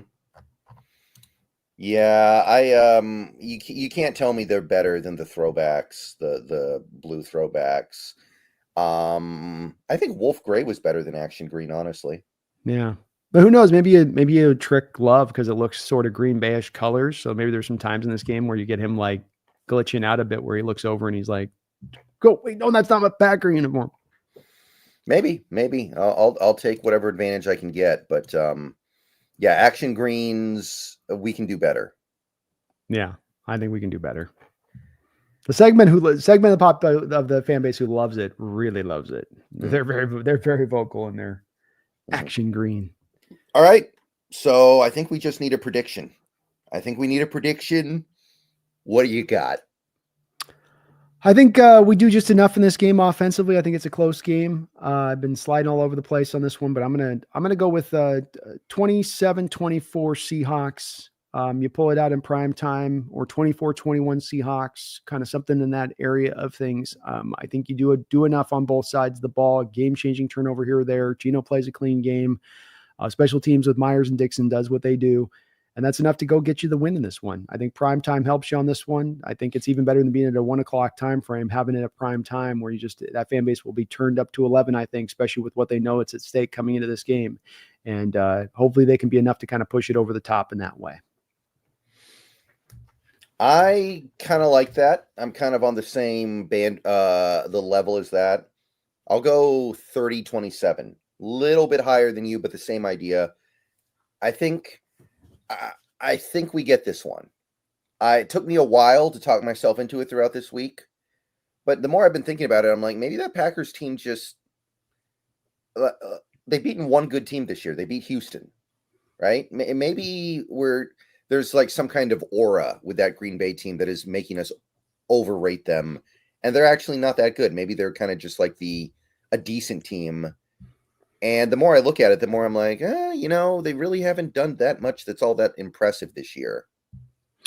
They're coming off last year where they had that playoff success and they really pushed the Niners to the brink. And they were the third youngest team in the NFL last year to get themselves that place. And you do that math on that for that team going into the next year, and you're like, well, there'll be those guys that take that step forward in their game, and they'll be even better, and Love will be a better another year forward. But it just hasn't necessarily played out like that. And Love's injuries have probably prevented a little bit of that step forward from happening. It also just hasn't happened in general. But then those players we've talked about, Rashawn Gary, he's solid.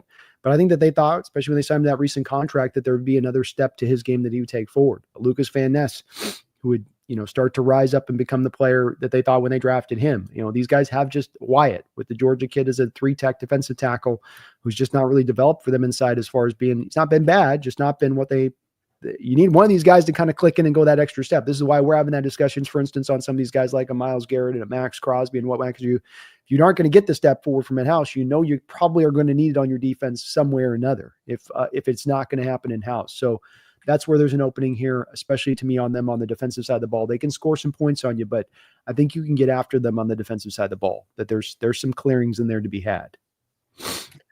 All right. So if we win this game, I think that the football watching and football viewing world will have to acknowledge that, hey, the Seahawks team, they're not just good.